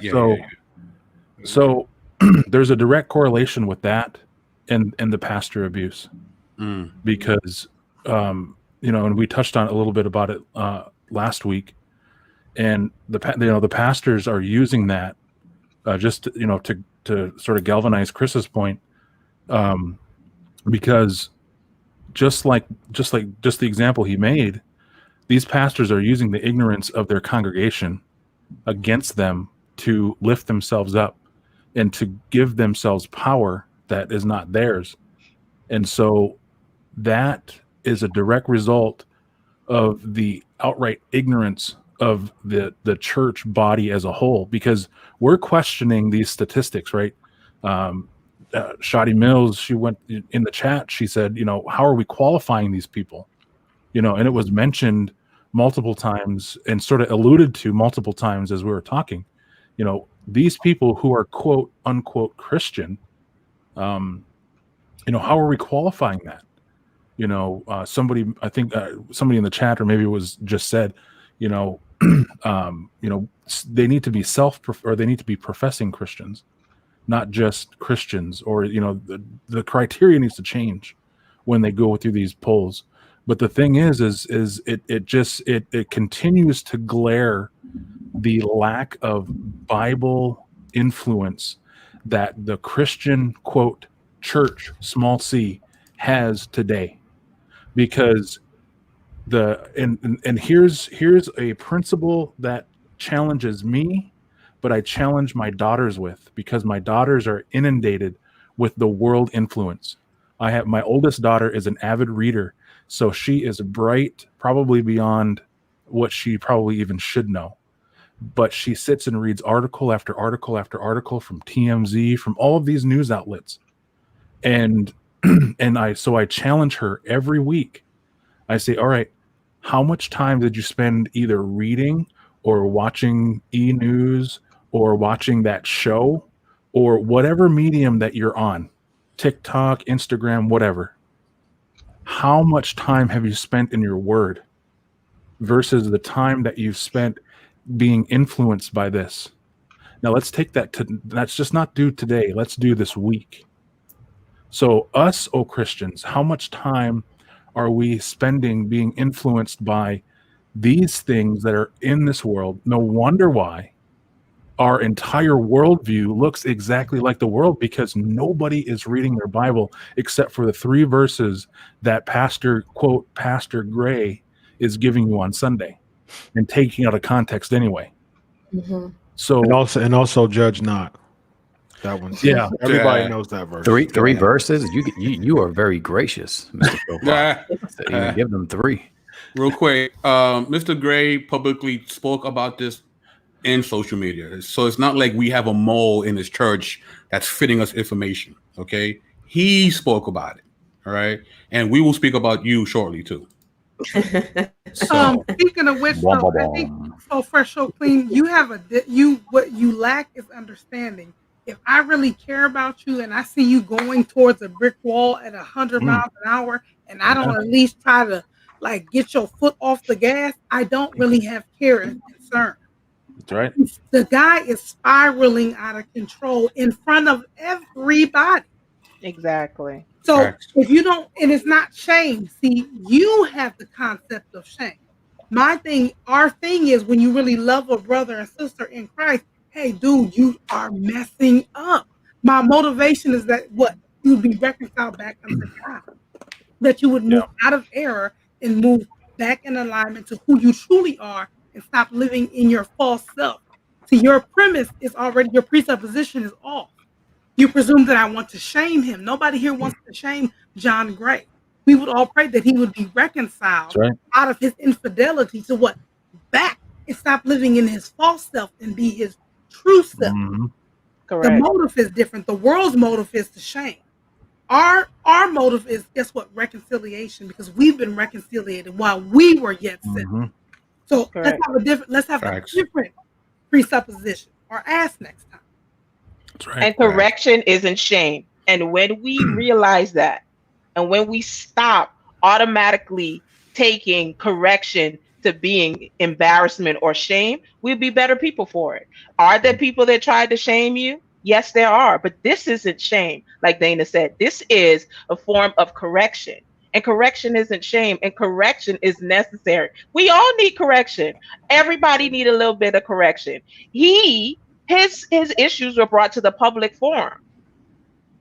Yeah. And so that correction that should have been taking place privately, now there has to be public correction. And this is not, we're not here to embarrass him. We love him. We want him to repent and be restored. But what we're saying is that restoration needs to happen in the pulpit, in the seat. He needs to take some time to be with his family and deal with himself and his family. That's the priority. Okay. Right. Sit down, John Gray. and look, dude, we love you. Do that. Whatever you are. You speak about our worldview with such great ignorance, right? Because you're saying that what we're doing is mean-spirited and you all can do no wrong. Dude, we became Christians because we couldn't do no right. That's right. That's why we're here. All right. So again, you're showing your ignorance of our worldview. So please. See, but the whole thing too is if we didn't say anything, and if the Christian church doesn't say anything, these are the same names they're going to raise up and say, well, why didn't you say anything? There you go. See, as Christians, we're supposed to correct and make sure we make that delineation so people can tell the difference between who is representing Christ accurately and who is not representing Christ accurately. The moment, and individuals like So Fresh and So Clean will be the very first people to bring up a name as, well, how come you didn't say anything about him, or why you didn't point out his sin, or why didn't you say that what he was doing was not Christ-like? It'll be the same person saying the same kind of thing. So no matter what happens, this is the problem that the world has with Christians. When we point out sin, we're too judgmental, we're pharisaical, or nobody, you guys are too rough. But if we don't say anything, what happens? Oh, well, you guys aren't even taking care. I mean, even the world knows this better. So the whole thing is, I don't care what the world thinks. I don't care if people think that I'm gossiping or people think I'm pharisaical. I'm going to say that this man, John Gray, is not behaving as a Christian, and he is misrepresenting Christ, and he is an embarrassment. Now, the thing is, I can be that same person. Alfredo would jump on me. Phil Fox would jump on me. If I start doing something dumb, I'm getting a phone call, a message. Be the first one. Chris Featherstone would be like, listen, he's going to use his doctor diploma and just start beating me over the head with it. You know what I mean? So the whole thing is, we are sinners. We sin. We're not perfect. Nobody on this panel is perfect. So that means if Phil Fox does something and it's out of line, I'm gonna be like, yo, bro, you shouldn't have done that. That is not right. Here's the scriptures. Let's pray together. You know what I mean? But if Phil Fox decides he wants to keep on saying it, I'm gonna be like, yo, this behavior is not Christ-like.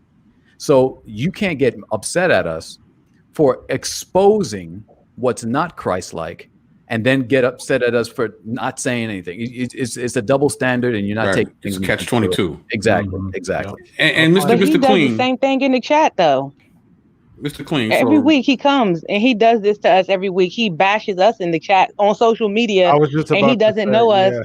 And Shaming but us, now right. he's being a hypocrite and like, oh, why are you guys doing this?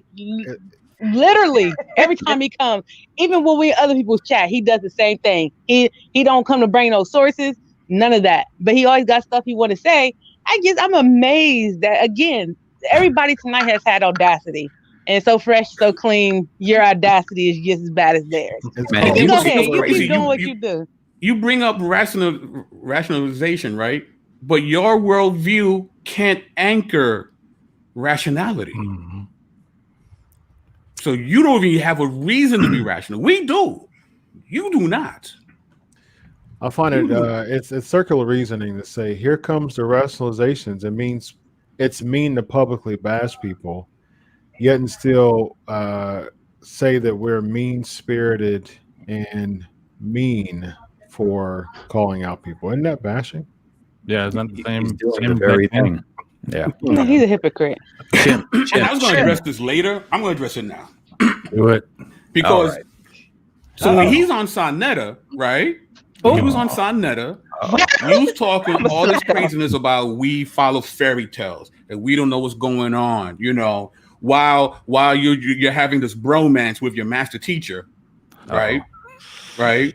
Then you want to come, but yet you keep coming here. I don't understand what the issue is, because you don't agree with us. You think we're wrong, right? We dead wrong, but yet you're here. What's your agenda?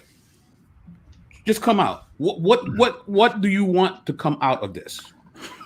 Because this is crazy. I'm done. Like, no, like, what's up? All right. So what's up? We're hypocrites, but you're here. What would Jesus do? Really? You talking about the one that flipped the tables over when people were acting crazy? I'm about to say, What would that Jesus show do? so fresh. You mean the guy that doesn't Bible. exist to you? The myth, the fairy tale, My Little Pony, that dude? Yeah. So now you want me to follow an imaginary friend? Make your mind up, bro. That said, Which one is "Depart it? from me, you worker of iniquity, for I never knew you." Yeah, that same Jesus. That guy, right? Why did our Jesus sepulchres full of dead told- man's bones? Right. You don't believe he exists, but now you're telling me I should follow a myth. So I should follow the myth, Yeah. right? Jesus brought brought all of their lineage into question. Y'all don't know God. You know how 'Cause if crazy y'all you knew sound? God, y'all knew me. These You people want, so that you pride want me to themselves follow on the knowing God. lie that you make fun of me for? Yes, Alfredo.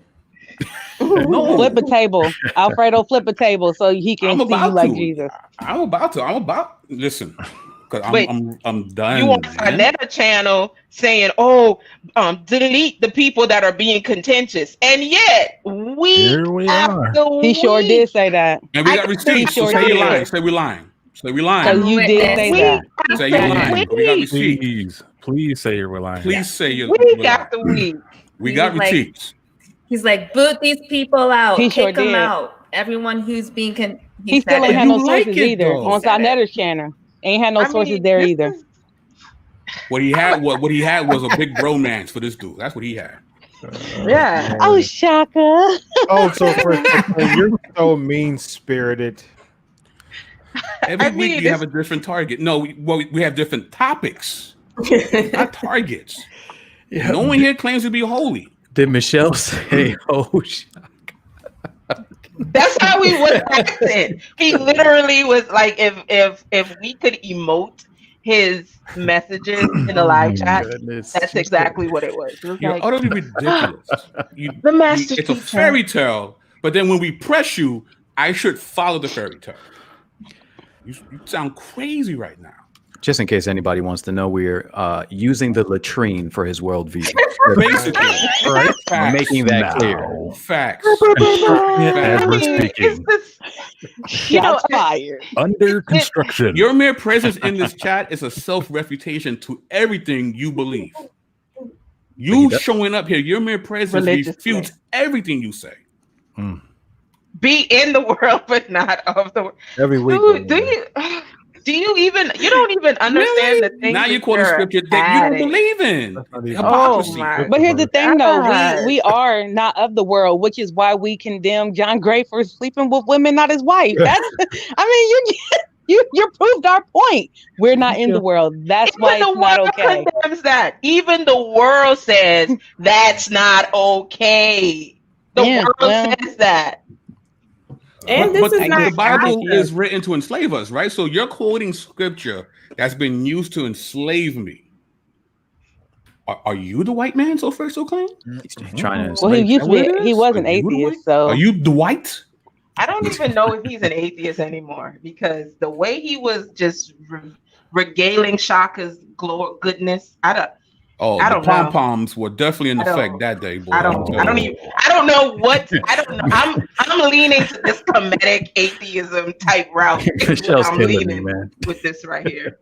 I'm done. This dude's funny dude. Michelle's killing me with these faces, man. If you'd have I'm read waiting for you to you'd come been into the like- chat. You wasn't here last Friday. I guess you was, I don't know what, but it's ridiculous, bro. Ridiculous.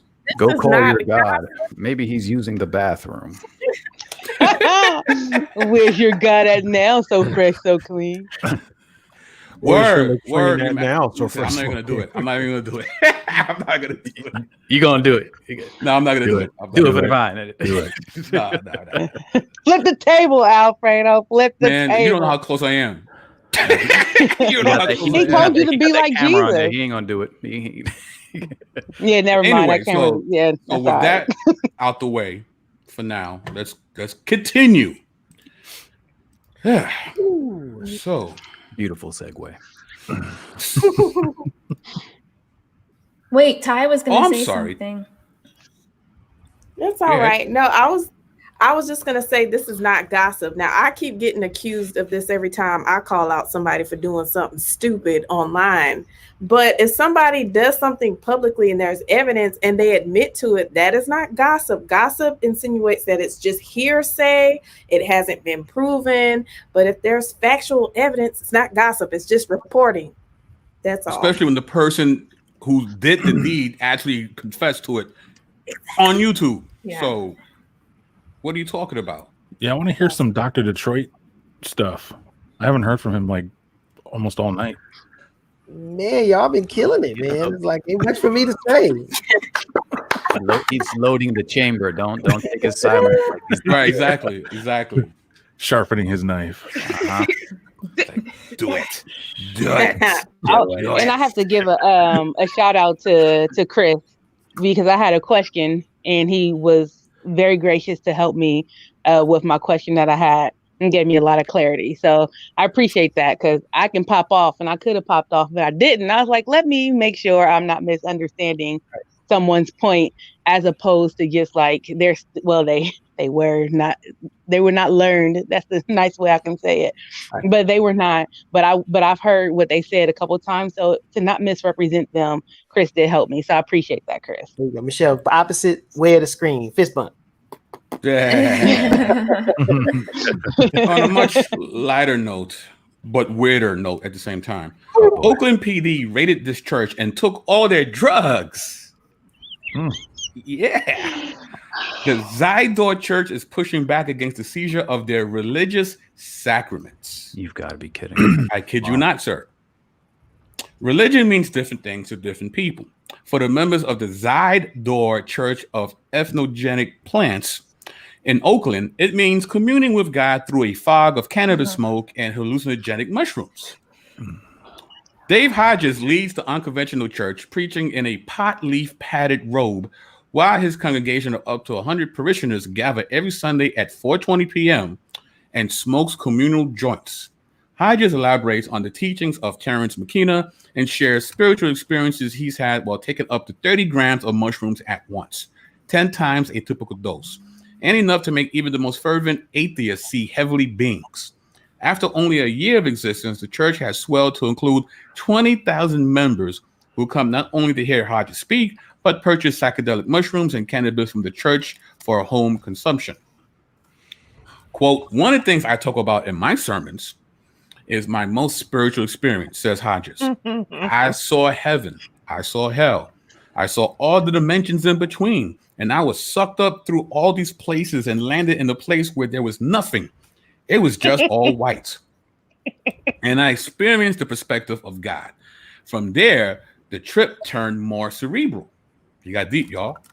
If you're God, what would you ask yourself? He posits, sounding like he's speaking to a congregation. The answer is even deeper, which is, what am I? That part of the question is where I experienced the Big Bang and the creation of time and all life itself. The answer of what am I is us.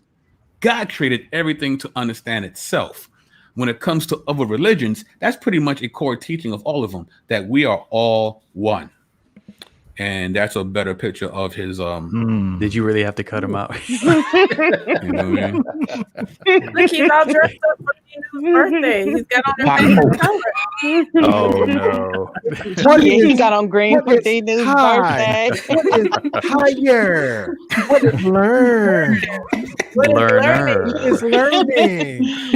Higher learning. Higher learning. Yep. Oh man. He sounds like he should be a member of the Wu-Tang Clan. That's all I got. Word. That made me think of some Red Man and some Method Man right there. That's the one of those little, from the first album. It's like, yo, when you got the Clarks, right? You make this part powder blue, right? And then you just right. Oh man. Will note put hashtag Hotep bars. Hotep bars. Facts. Oh my goodness. Man. I never read, but now this makes me glad that I did not partake in the devil's lettuce. Because this I've is never heard interesting. somebody say The devil's lettuce. That's a new Devil's one. lettuce. oh my goodness. You're killing me I all went to the night. church that Ty was talking about, where the old women was teaching the young women. That's what they called it. Don't partake in the devil's lettuce. I listened to them too. I didn't. Wow. Now I'm glad I didn't. That reefer. Hashtag Yeah, devil's reefer. lettuce. Or as Stephen A. Smith likes to say, get off the weed. Oh man. Oh man. There's a Sober minded. That's right. There's a movement within Native American culture. They're trying to tie together church and Native American religious practices, and they call it Native American Church, and they use peyote to hallucinate, and very similar. So these guys should probably hook up with the Native American Church. And but I mean, the Native American Church folks, I mean, they take it very seriously. They're even to the point where they're trying to get organized as a religious organization, and they're succeeding. You know, so this kind of stuff is, I mean, it's laughable, but it's there's some serious implications to it. And obviously, I mean, 20,000 people. Yeah, it's crazy.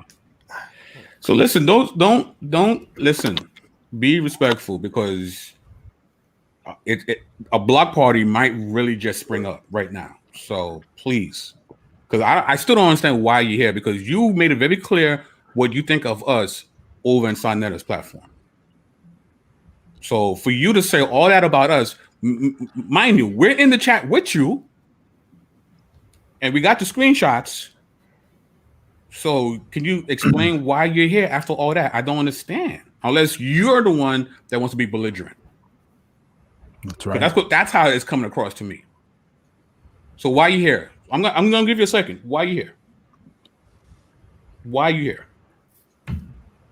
We need some Jeopardy music. Why are you here? I'm really don't really understand. We've been very charitable. We've been very That's a remix. It is a remix. What's up? Tell me. Why are you here? That's Why right. are you here, fam? Put your statement in the form of a question. Why are you here? But Still you couldn't didn't be. answer. Let's say that's true. Let's say you're being disrespected. You know how you can actually change that? Leave. If you're never in the chat, you can never be disrespected by anyone here. It's real simple. But no one disrespected him. Right. No one disrespected We never do. him. We never do. He's just Yes, offended we that he do. can't We defend ask his him for worldview. sources. We say, that's right. We say, where are your sources? That's very disrespectful to ask someone with no sources where their sources are. Shawnee, you don't know that? Come on. Leading up to this, of course, you need to have compassion for people. Take a meeting with his wife to see why she's staying with him. Dude, so I said, just quit it. So fresh, so clean. How are we not? Because he said we're not having empathy. Like, how did that even get into the conversation? And I was just like, your commitment to simply being contentious is getting old. All of a sudden, it's Shawnee, who do you think you're fooling? How is that disrespectful? Here we That's go being again with the honest. what would Jesus do nonsense. Oh my goodness. Like we don't have an issue with you being here. We don't have an issue with you disagreeing with us. But when you become disrespectful, that's not going to be tolerated. Period. No, I actually have an issue with him being here. I do. Well, and see, I was trying to give you some grace. I do. So fresh, getting old. You claim that your respect goes both ways, but do you know how we're showing you respect? The fact that your comments are still flashing on the screen. Nobody has timed you out. Nobody has erased any of your comments yet. Nobody has. So you are still able to spread your rhetoric. We have allowed you to continue to spread your rhetoric on this platform. And so now BK is starting to tell you, like, look, if you continue with this nonsense, so you are now on notice. Because if it continues, because you're claiming, and this again shows not only to us, but to the audience, your ignorance, because we are showing you the respect of allowing you to share with the audience that we are trying to educate and partly entertain, but mostly educate. We are allowing you to have conversation. So the fact that you are then crying, "Oh, I'm being shunned and blah blah blah," like that is the ultimate ignorance that any of us has ever seen, and you are a fool in the chat, and those who are watching can see right through it, and they see your stupidity, because that's what it has boiled down to at this point. Because BK is one of the most balanced people that I've ever met in my life, and he has the longest fuse that I've ever met. And the fact that he is starting to then have issue with you shows that you have gone from trying to refute a point and make a point to now you have gone to absolute stupidity. So it's time to stop. Yeah, that fuse is definitely getting short, bro. Yeah, that fuse is getting real short with me. Alfredo had that Mission Impossible fuse, that 20-minute intro and that long fuse. Now it's time for the movie to start. Anyway, let's move on. Alrighty, just do it right here. Okay. It was in 1913. It was legal to mail children with stamps attached to their clothing. Children rode trains to their destinations, accompanied by letter carriers. One newspaper reported it cost 53 cents for parents to mail their daughter to her grandparents for a family visit. As news stories and photos popped up around the country, it didn't take long to get a law on the books making it illegal to send children through the mail. And you think I'm lying? We got photos. Wow. That's wild. They were mailing children. Now, let's be serious. I want to know how many of the people in the chat was like, yo, that sounds like a very good idea. See you in San Antonio. Bye, children. Because if you over 2, you gotta pay for that seat on the airplane, and they still sit in your lap too. So it's just like, that I don't know. That's crazy, though. I mean, like, how long was the trip? They obviously had to take care of them in between that time. I mean, they had the resources to do that. I mean, it's wild, man. I mean, does it say anywhere? It says 12 stamps for you, little boy. Yeah. Could you imagine what the lettuce? You can imagine if the baby did a little boo boo in the diaper, what them lettuce smell like.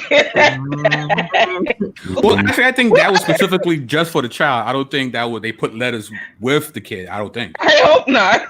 Yeah, it was like, oh, I can smell this as a bill. You're like, did you carry a baby? At least give like, I'm gonna threaten mines with this. Oh no. If you don't clean your room, we're gonna send you away with 53 cents. I'm gonna do it too, Alicia. I'm be like, hey, y'all getting out of here if y'all don't get y'all lives together. Y'all look at the second man's face though. Look at his face. He look mad. He's mad. He's like, you gonna send this big old kid through the mail? Come on. Nah. SOC, he's not mad about mailing the kid. That's a picture of him getting mad at the kid and saying, I'm happy about to mail you a butt somewhere else. See you later, Nate 2D2. You can imagine when the kid get to the place. How did the mailman treat you? Did they treat you well? Mama, what are y'all doing? Did they pinch you on the ride? Like, what are y'all doing? This is crazy. Their parents must have went to that cannabis church because I don't see anybody in their right mind is selling their kids across the country. Like, dude, let's try it one more time, man. Let's just see what happens. That's exactly how that conversation started. They have lunch break during those deliveries. Like they piggyback on the mailman. Hey, excuse me, sir, I'm hungry. That little boy. One time for Sister Lala. I see her in the chat. So let's read this again. In 1913, it was legal to mail children with stamps attached to their clothing. Children rode trains to their destinations, accompanied by letter carriers. One newspaper reported it cost 53 cents for parents to mail their daughter to her grandparents for a family visit. As news stories and photos popped up around the country, it didn't take long to get a law on the books making it illegal to send children through the mail. Which, the way they say it almost sounded like it was like a nefarious thing that people just understood to do, but keep it on the low. Right? Because it says as news stories popped up, people started having problems with it. So I guess this was almost like a low key, listen, I'm going to send you Gertrude. I'm going to send you Gertrude. Why gotta be Gertrude? I don't know. I'm going to send you Gertrude real quick. Yeah, I mean, don't say that. Here's 50, let's go half from the 53 cents. Just FYI, everybody. So Fresh and So Clean has been timed out. Good. Timed out. Good. Who did that? Gertrude. Did you call the baby Gertrude, though? I'm saying. But I mean, we do have parents that do put their kids on the plane with the stewardess or the flight attendant until they get to the next destination. So but to put them in a satchel. Put Gertrude in a satchel with a stamp on their forehead. You know what I mean? With lettuce. Could you imagine the mail carrier today? Like they go open up the boxes, baby. Like, wait a minute. I'm going to grandma's house. Especially if Gertrude was a little boy down the block. This name, man, Gertrude. You open up the satchel. Gertrude? Gertrude's here. Gertrude made it. The reason why I bring this up, right? The reason I bring this up is just, and I know it's funny, right? But it's loosely related to the whole concept of the Imago Day, right? It's like, how much value did you have in this child that you felt comfortable with putting a stamp on their jacket and sending them across the country? Not unattended, but with some stranger, hoping that the kid's gonna, the carrier is gonna know how to be a decent parent for at least the next week or so. And God forbid, not knowing the proclivities of that particular carrier. You know what I mean? It was just, it wasn't, you wasn't protecting the child. You just wasn't protecting the child. No. And maybe it finally resonated and hit people in the head. It's like, yeah, if I send Gertrude away, there's no way for me to find out what's going to happen during that week and a half. And this name is killing me. You know what I mean? So again, right? Because people talk about, we need to be against abortion, right? And it's a human and it has rights. Okay, but once the child is born, don't do this. Put them in the mail satchel. Put up the satchel and Godspeed to Gertrude. You know what I mean? And it's like Gertrude looked like she BAD. Gertrude looked like she need to get popped in that satchel.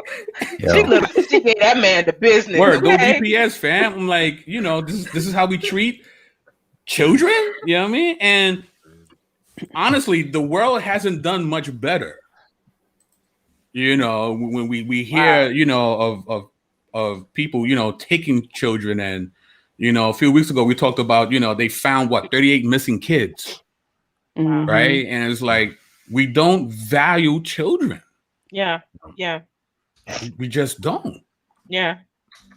So that's we're having kid, fun, but it's a point. It's a point. We don't value children. And Titus, I didn't know you was out, Titus. My bad. And if I have a kid, I'm gonna name her Gertrude. No, don't do that. Don't do that. Yep, Gertrude Turner. It's set in stone now. It's set in stone now. Gertrude she's Turner. Gonna be Gertrude. She's gonna sound like she's 80 and she's 2 months old. She sounds like she's 80. Yeah, she's Gertrude, and it's gonna be everybody's gonna be like, it's so cute because it's old. Gertrude is gonna be this kid's name. I don't plan on having no kids, so it probably won't happen. But if for some reason I do, it's gonna hashtag justice for Gertrude. Her name's gonna be Gertrude. Your husband gonna be like, why are we naming this child Gertrude? And I'm gonna show him this in video. The world? Right. He might already be watching this video to know. But again, children are also part of the Imago Dei. They are God's images. And, we're just going to make sure that we are, doing our best to make sure that we protect our children so that they could grow up to be adult imagers of God. Yeah. Amen. That's the point. I know we're having fun, but that's the point. And yes, Gertrude lives matter. Absolutely. That's right. Absolutely. Real quick, does anybody know who Prophet Lovey is? No. So Eric, can you give us a little bit more info on this particular prophet that you speak of? Check your chat, BK. You got a couple of super chats. Oh, my bad. CP, thank you very much. Really appreciate it. Go up a little bit. And of course, my man Benjamin. I'm trying for the second time to say you guys are. And yeah, we're being silly. Yes, we're being silly, but it's to a point. Oh, and Shotty Mills.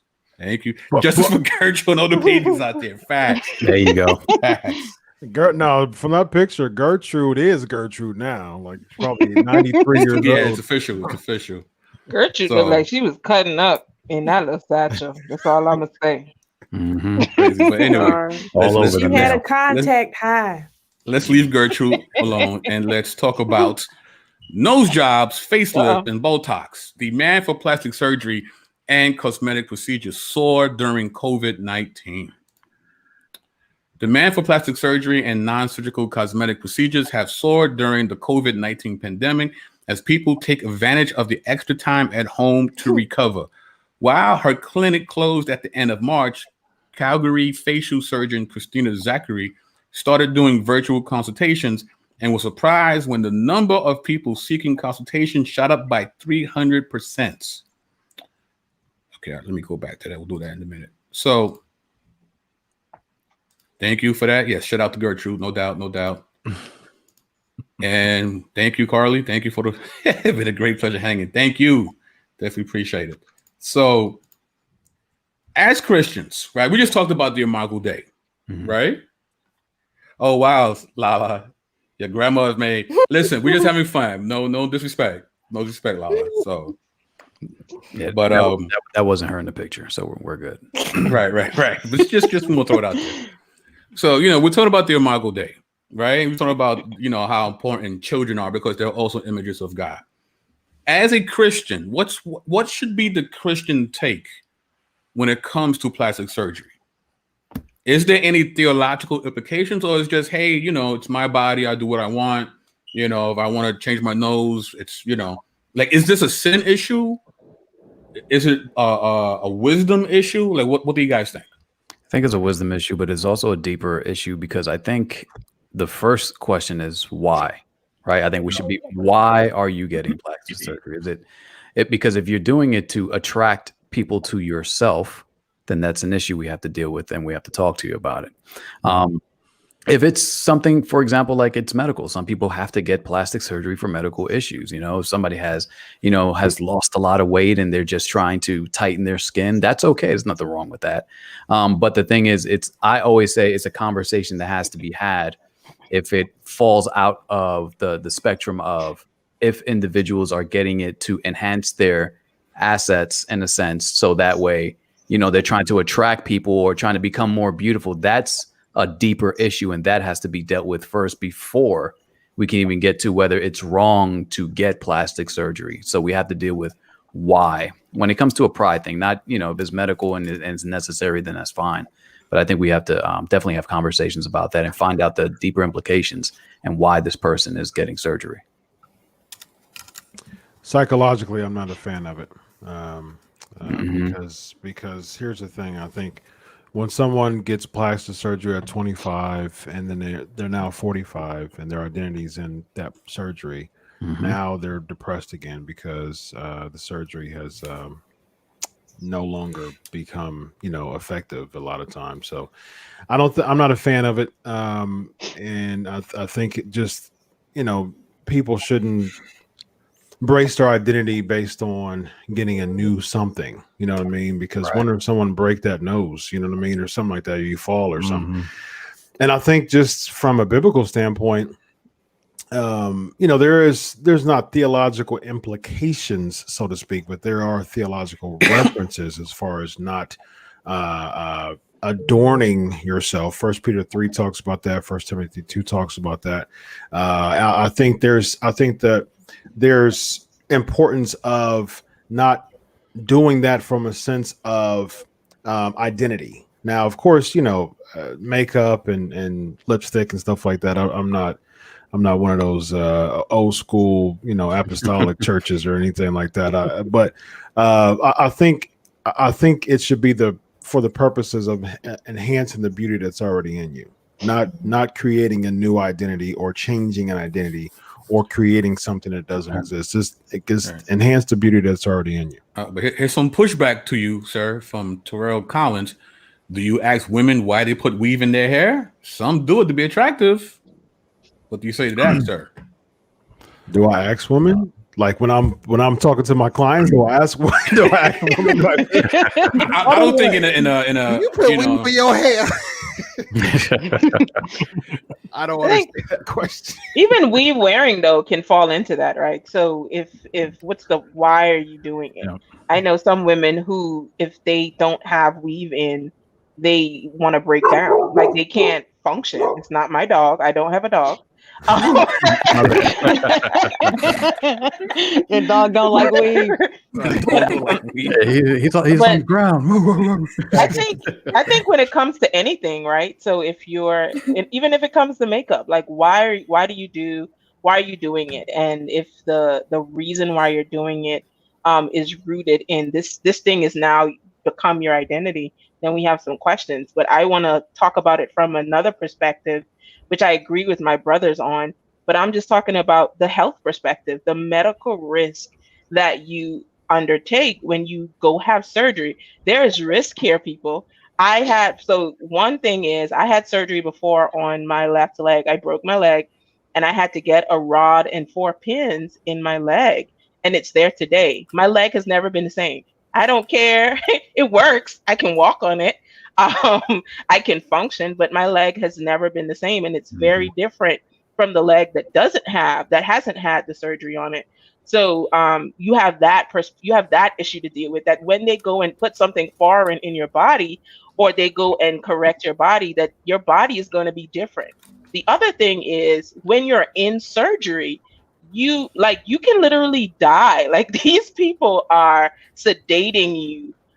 You don't know if you're allergic to the anesthesia. There's so many complications and risk and things that can happen on that table. So when you go and make these decisions, these are not like decisions to be made lightly, because of the very serious impact that they can have on your life and on your body. So that's my perspective to you. I always tell people, if I don't have to have surgery, Shonique is not going to go and get surgery. I've had enough surgeries in my life to know that I don't want, while I'm grateful for doctors being able to come in and medically assist us and help us when we need to, if I don't have to, I'm not doing it.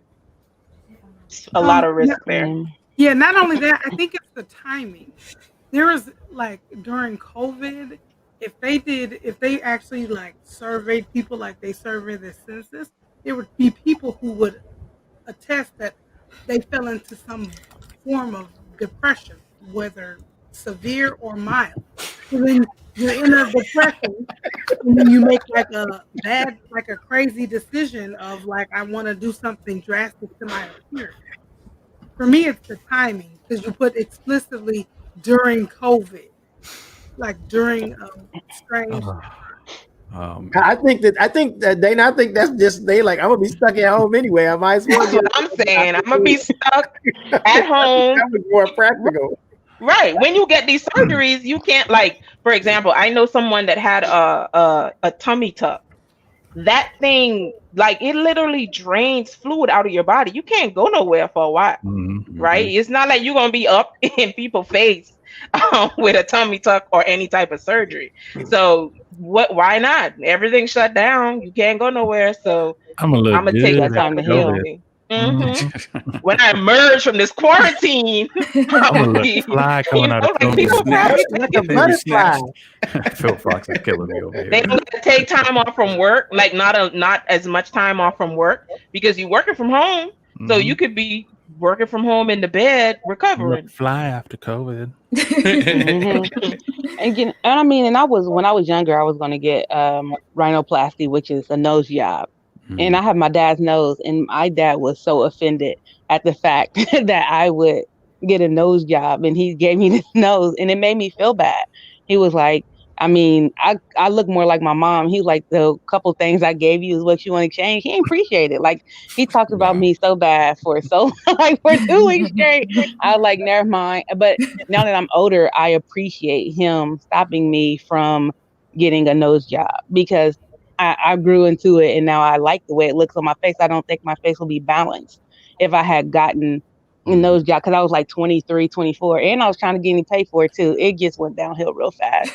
But I feel that, sometimes we make decisions because we don't like something, and then when we start to think about it, like, it's not as bad as we thought it was. Because again, now I love my nose and I appreciate it. And I actually have a lot of hair too. I wear weave a lot. So I think when it comes to like wearing weave, like, and my hair is not thin. It's not like I got thin, long hair. I actually have pretty thick hair. I just like weave. Some people just like stuff. Like, it's just what they like. So it's not necessarily like, oh, I don't like myself, I want to change this, that, and the other. I just like having fake hair all the time. I got so many wigs and stuff like that, because, but that's just what I like. And I will, like, I'll wear my own hair sometimes, but and plus, because my hair is longer and thicker, it takes a lot more to do it than it does to just put a wig on. Like, I have to like comb it and brush it, and then like do something with it and braid it up and twist it and do all kinds of stuff to make it manageable. And it's just easier to just put it in a ponytail, wrap that ponytail around, throw some weave on, than it is to actually deal with the maintenance of my hair because of the thickness of it. So sometimes it's just like, it's easier to maintain with a weave than it is to actually but like do your own hair. So I mean, sometimes it's just like weave apologetics. That's right. I'm a weave apologist, and I'm proud. Thank you, Miss B Maxie 8, I guess. Appreciate it. What do y'all feel about? How do y'all feel about fellas wearing weave? I don't Hey. like it. I don't know. Tell us, Hey, Dennis. I'm all right with I it. don't like I wear a lot of weave, so it don't make like me a it. difference. Well, you don't like I'm it, Miss okay Titus, with too, it. with your Don't Batman get voice. their unit, but not like him on stage. Not like She's like, him. man, what is it? Don't get that.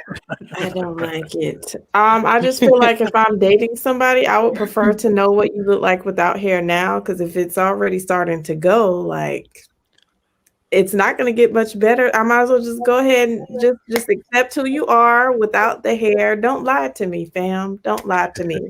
I mean, I guess some guys can say the same thing with women, but I don't like the man weave thing. They're not required to have hair. Totally fine if a man doesn't have hair. So you actually acquiesce to a double standard for men, Miss Titus, too? Yeah, yes, I do. I do. Wow.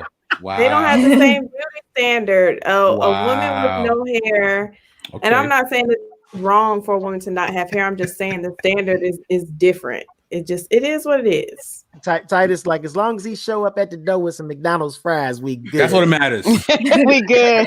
That's what it matters. Fries over weave, fellas. Fries over lace fronts. You know what I mean? Keep them flowers where the fries at. All right, guys. This is the last. I'm sorry. Go ahead. No. Finish. I was just gonna say I have a friend who wears the man weave, and it's so obvious to me because I know that he doesn't have hair there, and I'm like, you look ridiculous. But that's just me. Eddie Long was. He needed better friends. Oh my gosh! Can you imagine like thinking somebody has hair this whole time, and then like y'all get married and the first night on the honeymoon, he takes that thing off. Like I'm gonna feel some type of way. Oh man, it's like. But he shouldn't feel away if you do likewise, right? I'm so glad this leg is fake. That's hilarious. Oh man. I don't have a problem with it. Just let me know. And that's where I'm at. I don't have a problem with it. Just tell me. Just tell me that it's not your hair. I'll be like, wait a minute. Wait. Yeah. Alfredo, did you see Joe Platoon's comment up earlier? The PTSD that had me crying, man. What, the PTSD? Oh, yeah. that was hilarious. Oh man, he killed me. He went on a date of all the dates. You got to put that up. Yeah. And here's the thing, like I like doing cosplay, so sometimes I will go overboard when I play my makeup because I do cosplay stuff. Like I have one where I look like I did a Jason mask and makeup, so but I wouldn't actually go on a date like that. Well, depending on where we was going, I know you I might. cosplay. Wow, you a nerd for real, Michelle. Wow. Yeah. Oh, I'm a real life nerd for real. I'm always impressed when we're making the comic jokes. She's just laughing around. I'm like, oh, she knows. She knows. She with it. She with it. I'm with All it. right, I know guys. what's going on. Last topic, and it's a doozy. Of course. I'm about to go on mute. I ain't messing with Alfredo. They thought she was dead. Then she woke up at a funeral home. Oh yeah. Whoa. What? A Michigan woman who was declared dead by paramedics on Sunday was discovered alive hours later by a funeral home worker who was preparing to embalm her body, a lawyer for her family said. In an interview with WDIV TV, Miss Bergchamp's mother, Erica Lattimore, said the emergency responders had then told her that her daughter had died. They said, ma'am, she's gone. Ms. Lattimore said, I told them, are you absolutely 100% sure that she's gone? They said, yes, ma'am, she's gone. Later on Sunday morning, after spending more than 2 hours in a body bag, how you say her name? Beauchamp? Beauchamp. Arrived at James H. Cole Home for Funerals, where an employee discovered that she was alive, breathing with her eyes open. Mr. Feiger said the funeral home, Feiger said the funeral home, he said, then called Miss Lattimore and sent Miss Bergkamp to the hospital. The Southfield Fire and Police Departments followed in all appropriate city, county, and state protocols and procedures in this case. The department said, adding that the city was investigating the matter. The Oakland County Medical Control Authority is also investigating the fire department, said, and will report its findings to the Michigan Bureau of EMS Trauma and Preparedness. Ms. Feiger said Ms. Bergkamp's godmother, a registered nurse, had been present when emergency medical workers arrived on Sunday morning and told them that she believed Ms. Bergkamp still had a pulse and was breathing. Yeah, so I'll get to that in a minute. So, thoughts? That is wild, man. Dinu, you like? Do you have like? I don't know if our country's policy process is different than you all's, but like if you're checking for a person's pulse, like is there like protocols or something like that?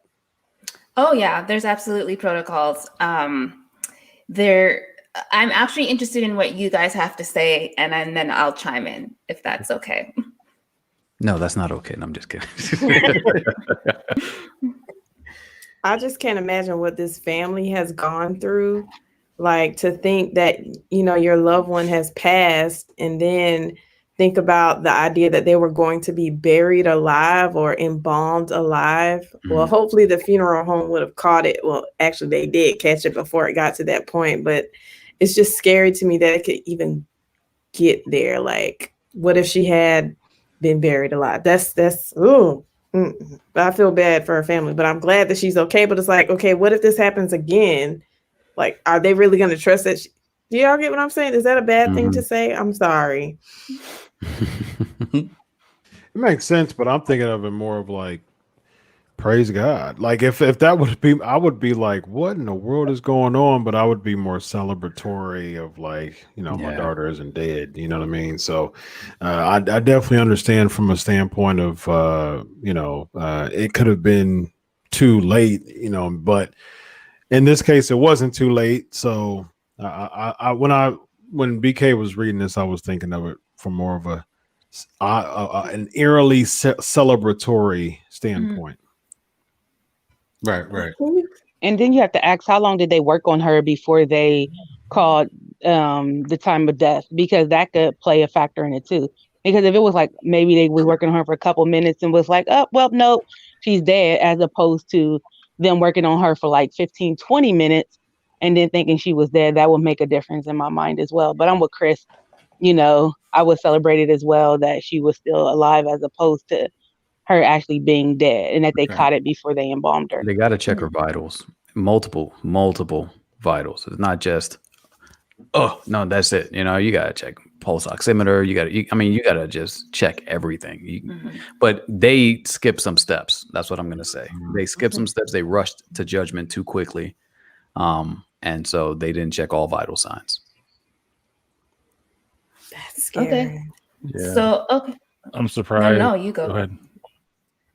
No, I'm just surprised that this happened in Oakland County because I live in Oakland County, and you know they have the resources to to have their staff trained, so it's a little concerning, because if we're sending people to funeral homes, it just sort of it makes your confidence, it shakes your confidence a little bit in these folks, because these are the people that you trust with your life.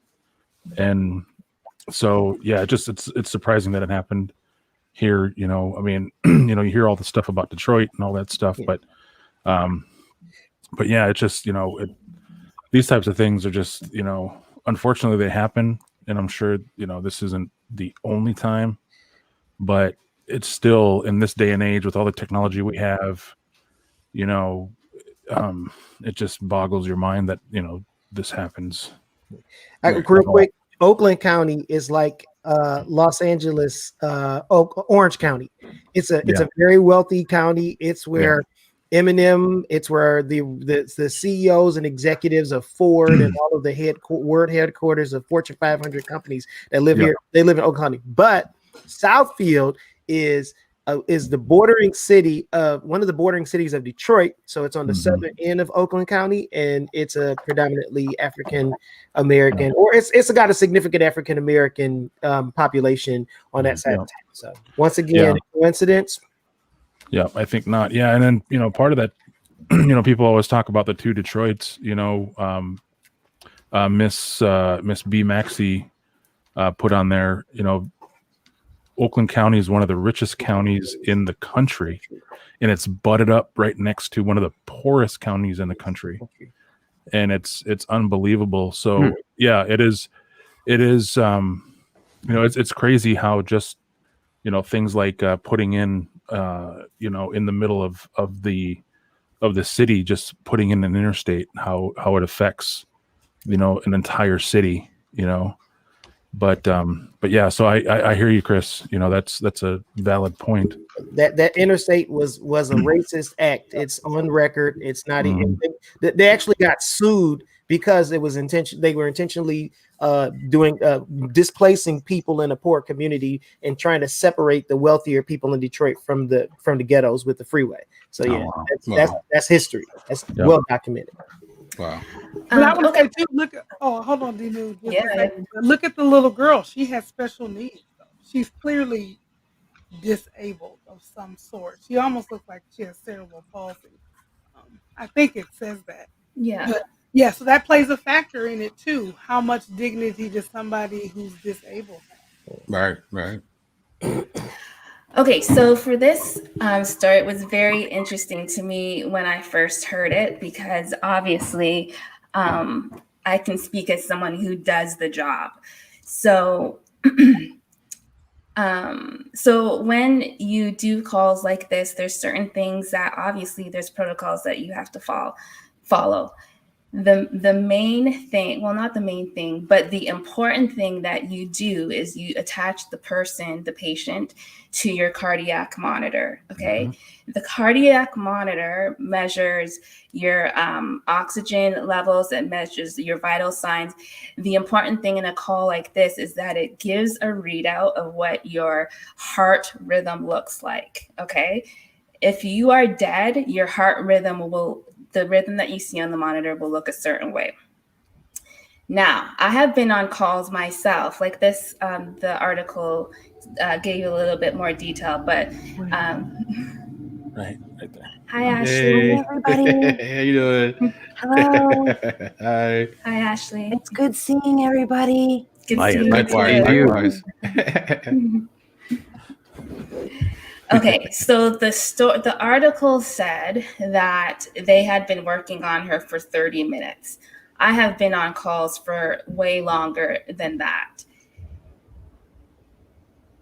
If you are working on someone for 30 minutes, I guess there's different scenarios, but let me just say this. If you determine that they are dead, meaning they are asystole on the monitor, that's flatline, or they're showing a rhythm called PEA, that's pulseless electrical activity, that means that your heart is not beating. They're dead.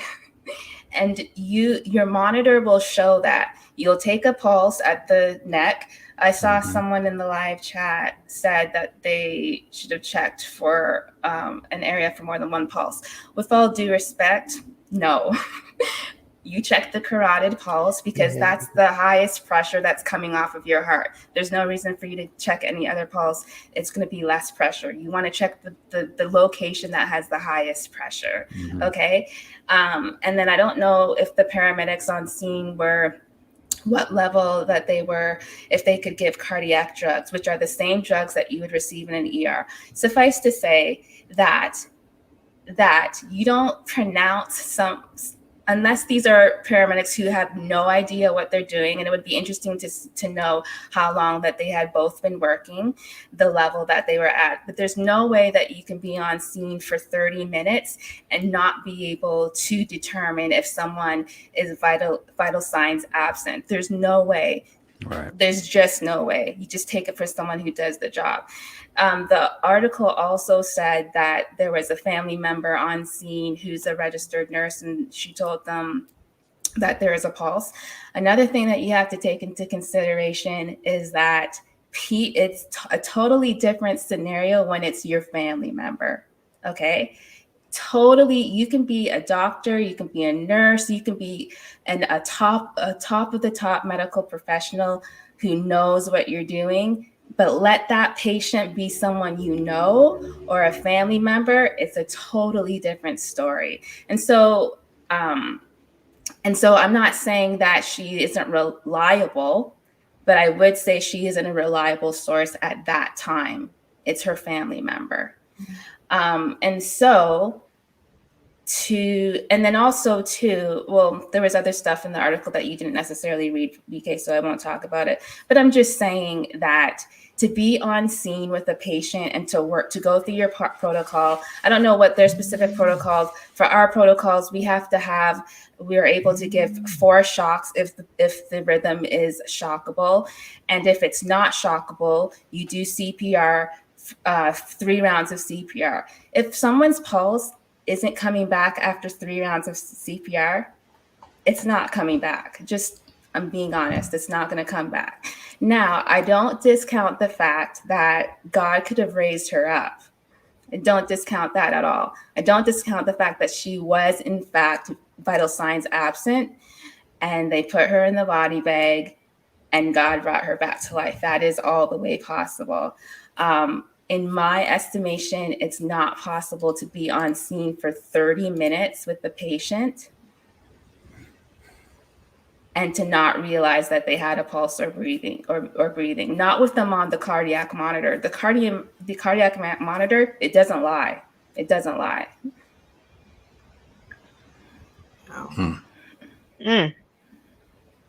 Wow. Yeah, Alicia here agrees with you. So after 30 minutes, she have been defibbed and had LCLS drugs. Agree. Yeah. So the chances of foul play, are you saying, would be not really? I would say that we would need to see what the cardiac monitor recorded. You can't fudge it. You can't alter it. We would need to see what that monitor said from start to finish of that call, and what the changes of the heart rhythm from the call from minute to minute looked like. If the patient was showing, like I said, asystole or PEA, that is dead. There's also other cardiac rhythms that can most definitely show up, but those rhythms aren't sustainable either for long periods of time. And so 30 minutes is a long time. Compound the fact that she has cerebral palsy, which cerebral palsy results from a lack of oxygenation to the brain already. Okay, that was at birth, or probably at birth. It's probably congenital. Most times it is. And then to be in this situation where she's down again for another 30 minutes, not getting any oxygen to her brain other than what the paramedics are providing to her, supplemental assistive ventilation. But this is a compromised patient to begin with. Like 30 minutes for someone with cerebral palsy is not the same as 30 minutes with a healthy child or a healthy adult. Wow. Could you imagine opening that bag though in that funeral home and seeing that baby awake in that bag? That's crazy.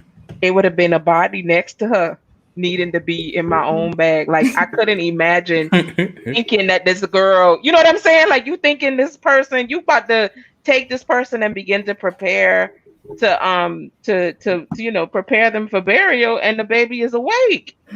I don't know. I'd have still been hollering. Like I would have been actually being the person in the body bag. Like I know, like, and she has cerebral palsy, so her ability to even communicate and cry out and say, "Hey, I'm in here. Come help me. Come get me out," has already been limited, right? So she's awake in the bag for 2 hours. Or, we don't know how long, right? So she's in the bag awake for 2 hours, and then you unzip it and you just see eyes looking at you. Baby, let me tell you something. I'll be running from Detroit all the way to Florida. Y'all had to come get me because I would have been freaking out. Like that would have been, and I could see how it blew up to the magnitude in which it did. Because when something like that happens, baby, I'm calling my mama, I'm calling the hospital, I'm calling the news. All of y'all need to come down here because I'm freaking out right now. But God be the glory, she's alive. Yeah. Amen. I also want to say too that again, that it's very these situations are very tricky because reports that come from stories like this and that are media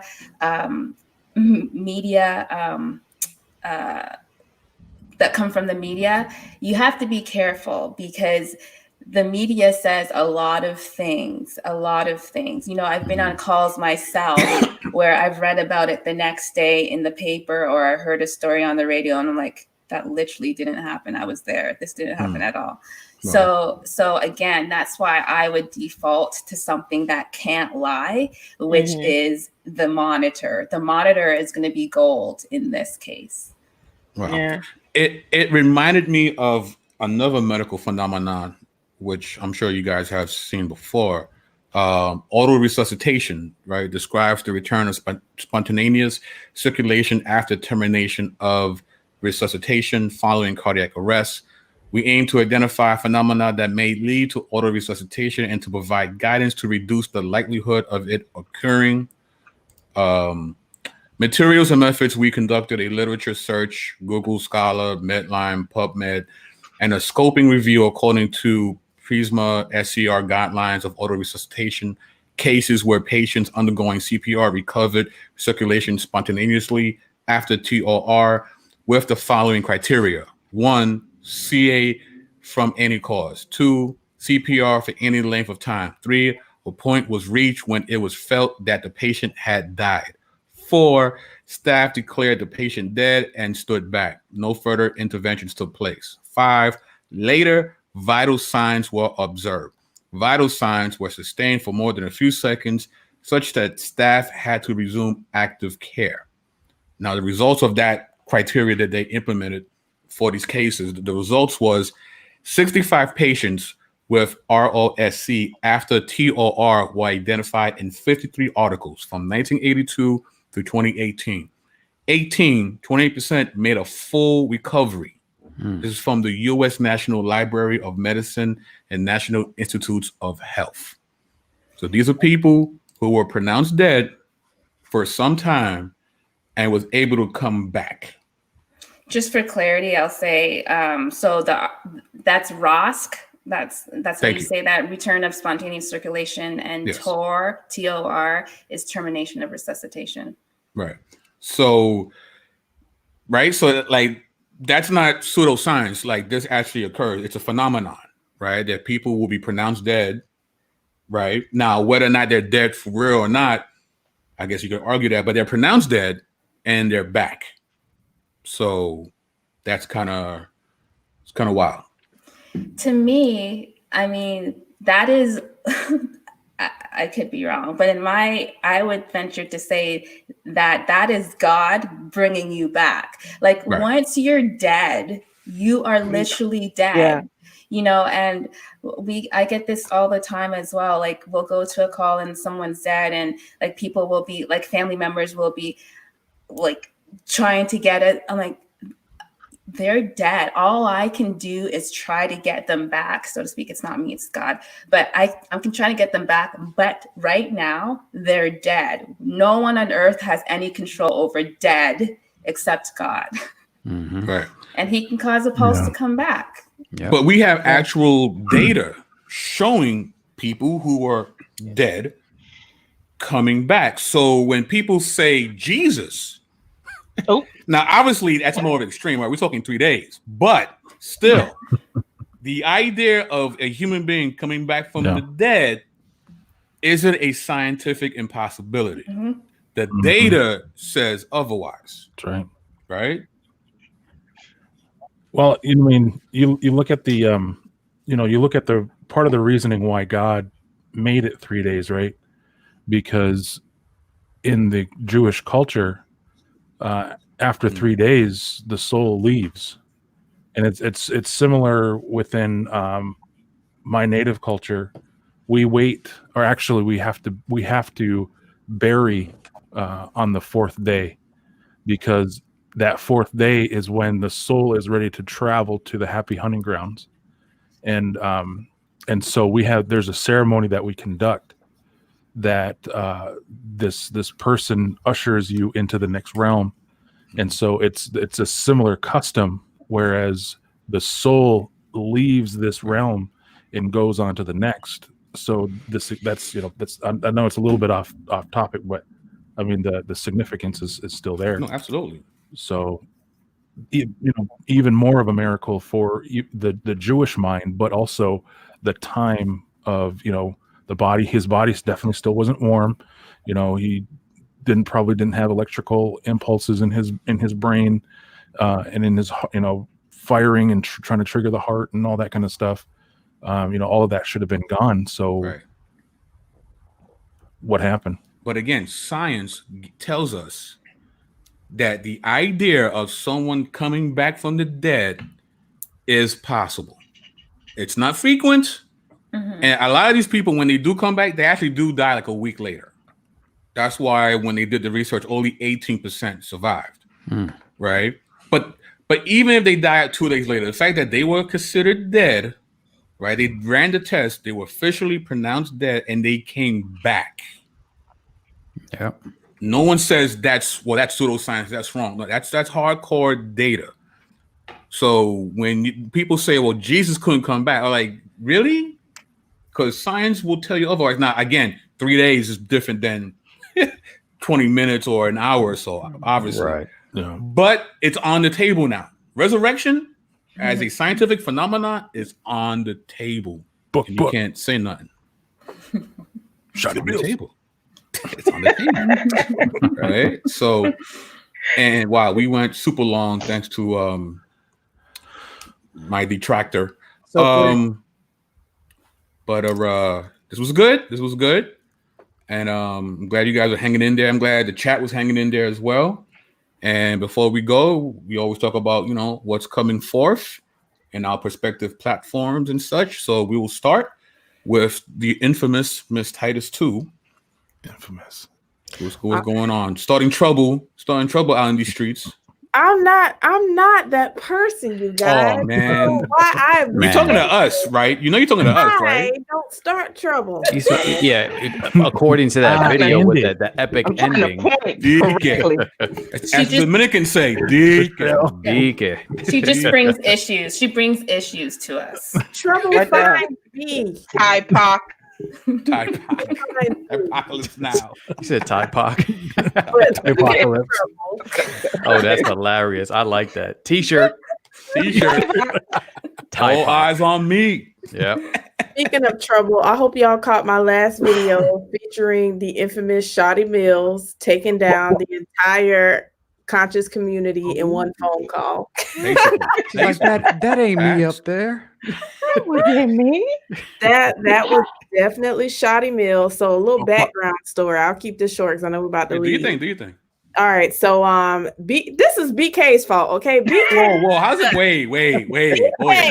How you gonna open the story? How's it my fault? What's going on? BK was the one who sent us the link to that's true. Live stream. Okay, I didn't tell her to do what she did. I'm just saying. I'm just providing information. That's all I was doing. And then I said, "Let's go." There you go. We hopping there. We had no intention of trolling, but anyway, it's 4 women talking about polygamy and all kind of crazy stuff. I said, what if one of y'all call in and ask them if this is okay for teenagers? And Shawnee said, I'll do it. And I'm like, are you gonna do it? She's like, I'll do it. I'll call. She calls. Nobody's thinking that they're actually going to answer Shawnee. Lo and behold, he answered Shawnee, and y'all saw the video of what. If you haven't seen it, go check it out. But as far as what I got coming up this week, I am supposedly going to be interviewing the street apologist tomorrow night on my channel. Nice. So y'all be on the lookout for that. I think that's super dope. Mm-hmm. And Dr. Featherstone, sir. I know you probably have taken quite a victory lap. Woo-hoo! Now that you official tissue out in these streets. So what can we expect from the good doctor in the near future? Man, just stuff. You got stuff, doctor? Bro. I got some stuff. Man, just my plate is I'm just so busy, bro. I just but God is just so amazing. I mean, just really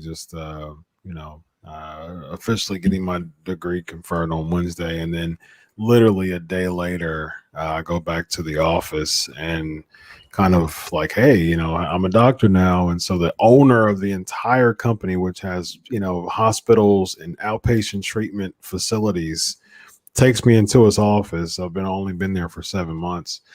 And he's like, yeah, I got this, and this for you. I got some stuff for you. You know what I mean?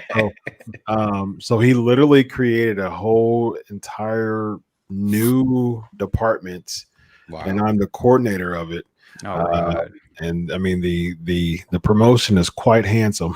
And Nice. And yeah, so I mean, talk about victory laps, bro. Like That's what's up, bro. It's just been some amazing stuff.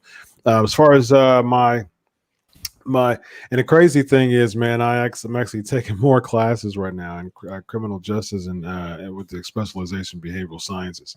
So that I'm adding that to my education resume right now. Nice. Yeah, so it's and that process is only going to take about a year. I got class that already transferred, and there's not any residencies or crazy dissertations and all that stuff. So waiting for my stuff to get published live. My dissertation should be live here soon. It's 139 pages, and wow, I'm just waiting on that. And as far as Vision United podcast, I actually had a feather ride that dropped tonight, so go check it out. It's about the TikToker who converted to Christianity from atheism. So go check that out. And plus, I'd share about 10 minutes of just my week and my positively hectic week, and just my thoughts on it. So good stuff. And once again, brother, congratulations, man. That's huge, man. Black excellence, man. We definitely salute and applaud that. Thank you. And speaking of Black excellence, Dana, what kind of excellent things can we be expecting from you? Well, me and Michelle, we coming back out of retirement. Uh-oh. Don't call it a comeback. We've been here for years. Right? That's all I'm saying. That's what I'm saying. We just took hiatus, but we back in effect. That is not this week, but next week. Myself and the Bodega ladies have a couple things up our sleeve, so be on the lookout for that. Other than that, you know what? I take that back. I am in consideration of working through the topic of racial reconciliation with some church leaders. Nice. That's what's up. That's what's up. Big moves by the Bodega ladies over here. And of course, Dr. Detroit himself, Mr. Metacognition. First of all, I'm going to need my brother, Dr. Featherstone, to let me hold a little something. No, sow seeds. Right, sow a seed. That's right. Sow a seed. Yeah. On a serious tip, though.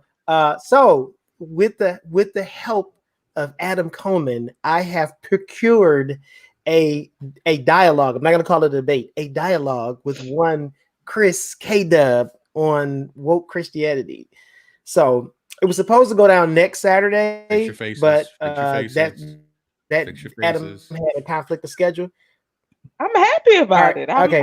Oh, you are not the face. You are not the face. I was shocked. I see I broke up.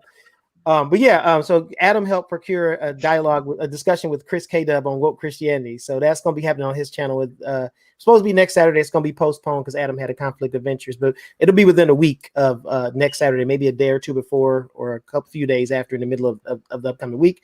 I got two blogs. One I'm almost finished with, Theology and Pictures. The other one I'm writing for the Chris K-Dub discussion, which is God Loves Justice. So that's what I got coming up. Yep. Big things are going. Nice.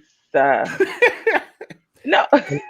Anyway, I'm being nice. I'm really interested to hear the conversation. It's exciting. And I believe that you're interested. I know you can't definitely believe that you have interest. Chris K-Dub position, because I know how much you're a big fan of his, Shady Mills. So anyway, going forward, thank you very much. Very smart of you, BK. Thank you. To the real American, Mr. Phil Fox, what can we expect from you, sir? I have the privilege of next week having my sister Michelle Turner talking about the biblical perspective of the woman's role in the church. Nice. And I want her to bring fire. I have my hazmat suit. I got my fire covering. But yeah, so fellas, be ready. Be ready to be offended. But that's great. No, in a good way. Just come offended in a good way. Yeah, nice. Just be ready to be ready to get corrected a little bit. Because that chauvinist mentality probably shining through a little bit. That's true. And then yeah, so I'm looking forward to that. And even getting some of myself corrected too. So amen. Humbled. I'm very humbled to have. Because she killed it during that Isaiah Robertson interview. I mean, it was amazing, just the bomb she was dropping. So big up. And then after that, I have a round 2 with Dr. Featherstone. The doctor. We're going to be looking at the Word of Faith, Prosperity Gospel movement. We're going to get a little bit deeper. We're going to actually get some clips, respond to them, get a little bit deeper, and take a look at it. So that, and then of course this Sunday, I got a Q&A, just kind of an open thing, trying to keep it short because I know a lot of folks, especially with some of the stuff that BK and Servant of Christ and CMB got going on. So I'm trying to flatten so everyone can be ready for all that, because that's important stuff to do and to be part of. So I'm trying to clear out the way for y'all to be able to do your thing. Oh wow! So, thank you, bro. Appreciate it. Wow. Yeah. So yeah, that's it. That's all I got rolling. That's a lot. No, that's good. It's good stuff. And the trouble of Israel, fly in the ointment, pebble in the shoe, Shoddy Mills. He said the what can we expect from you? I am more drama. I am a delicate flower. Oh my gosh! with horns that draw blood. We got it. you mean your Venus flytrap? Sure. Okay. I'm a delicate flower. A Venus fly. Okay, Miss Delicate Flower. What can we expect from you? Be my name next week. So. This Thursday, 7:30 p.m., you can catch me, some of the Bodega ladies, and some other amazing women in a Zoom book club meeting. We are reading Isaiah Robertson's book, Black Church Empowered. The book is fire, y'all. First of all, if you don't have the book, go get the book. The book is fire. But then, ladies, 18 plus, come join us. Our first meeting was dope. I'm talking about dope. So you do not want to miss. Yes, Mr. Phil Fox is there. It is. Mr. Phil Fox is holding it up. It's a great book. It's a great resource. So definitely go pick it up. If you ever had questions about the Black church, or you want to wonder where this whole idea came from, what it's about, how do we revive it or keep it going, that's the book for you. Join us Thursday. Also, my blog, I'm working on it. I'm so excited. I'm pushing for the end of September to put some stuff out there. I am really about to be a delicate flower through this blog, y'all. I'm not about to be shooting no guns or nothing like that. So just be on the lookout. I'm excited to be able to launch it. And hopefully I can have some features from some people sitting here on the Bodega. So I'm excited about that. Cool. Yeah, it's me. The delicate flower. Right. Dick. Anyway. Phil, put that book down, man. It's about Isaiah Robertson's book right now. Show his book again. So, of course, we have the theological sniper, Dean New. What can we expect from you? Headshot. You can expect me to continue to be out in these YouTube streets, maintaining order and civility. Yes, civility. Judge, that's Judge Dredd. Most times. That's Judge Dredd. That's Judge Dredd. I am the law. I'm the law. As well, just echoing Dana, the Bodega Ladies have an event coming up on September the 12th. We've announced that, right? September the 12th it is. We will be live on, I forget where we're going to be, but anyhow, September 12th, we're going to be doing something. So y'all can look out for that and check it out. And that's pretty much it for now. You'll see me next week on Bodega, either in the live chat or on the screen. We'll see. Happy birthday, D. New. Thank you. Next up, Servant of Christ. I'm pulling double duty tomorrow. So tomorrow I'll let you talk about the first thing we'll be doing. But of course, everybody knows Saturday Night Live with SOC. We walk through the text. We walk through the Bible verse by verse. We explain it in detail and expound on the Word of God. So that happens at 10 o'clock every Saturday night. So be there or be square. But then, of course, tomorrow we're going to be working on something. I'll let Alfredo talk about that since it's going to be on his channel. But yeah, just go ahead and subscribe to me and keep up with what I'm doing too. Nice. Michelle Turner, what up? I'm going to be a delicate flower with Mr. Phil Fox. I was a delicate flower with Isaiah Robertson as well. I did not pop off on nobody. So I'm going to be nice. I can be nice. I really am in real life. I'm nice. Yeah. But everybody have already kind of mentioned all the stuff that I got going on. So I guess, on the 22nd of September, I'll be on Truth Seekers Read platform, and I'm going to be teaching the book of Jude because it's just easier. We've been through this book, I've been to that book 17 times this year alone. So I'm just going to go and teach that because, I got too much stuff going on to try to add new stuff. I guess I got too much going on. Like I said, everybody can tell you what I was doing. So make sure if you guys do want to see more stuff pop off with the Bodega Ladies, y'all need to get some super chats and we might come back. We'll see what happens. I mean, I ain't pulling nobody's arm or nothing, but I'm just saying some super chats would be nice. Patreon subscriptions would be nice. I'm just giving y'all options, what y'all can do to support the channel. Man, this is That's great. it. So this weekend, Labor Day weekend, all roads lead to BK Apologists. We're having a 3-part series, the Sabbath series, which starts this Saturday night with CMB, SOC, and of course yours truly. For those who may or may not know, CMB is a former SDA, SOC is a former Judaizer, and we're going to have a conversation about their previous worldviews, how they got in, what was their experience while they were in, and the experience of when they left. Then part 2, okay, is this working? Part 2, which will be on Sunday, we're going to have these two individuals, SOC and CMB, teach from the perspective of their formal paradigms. That's why you see Ellen G. White here and you see Yahawashai. Yahawashai, get it right, brother. Yes, and they will teach from that perspective, and then they will turn around and refute the very paradigms that they once taught. Right, so that's going to be kind of interesting. And then on Monday,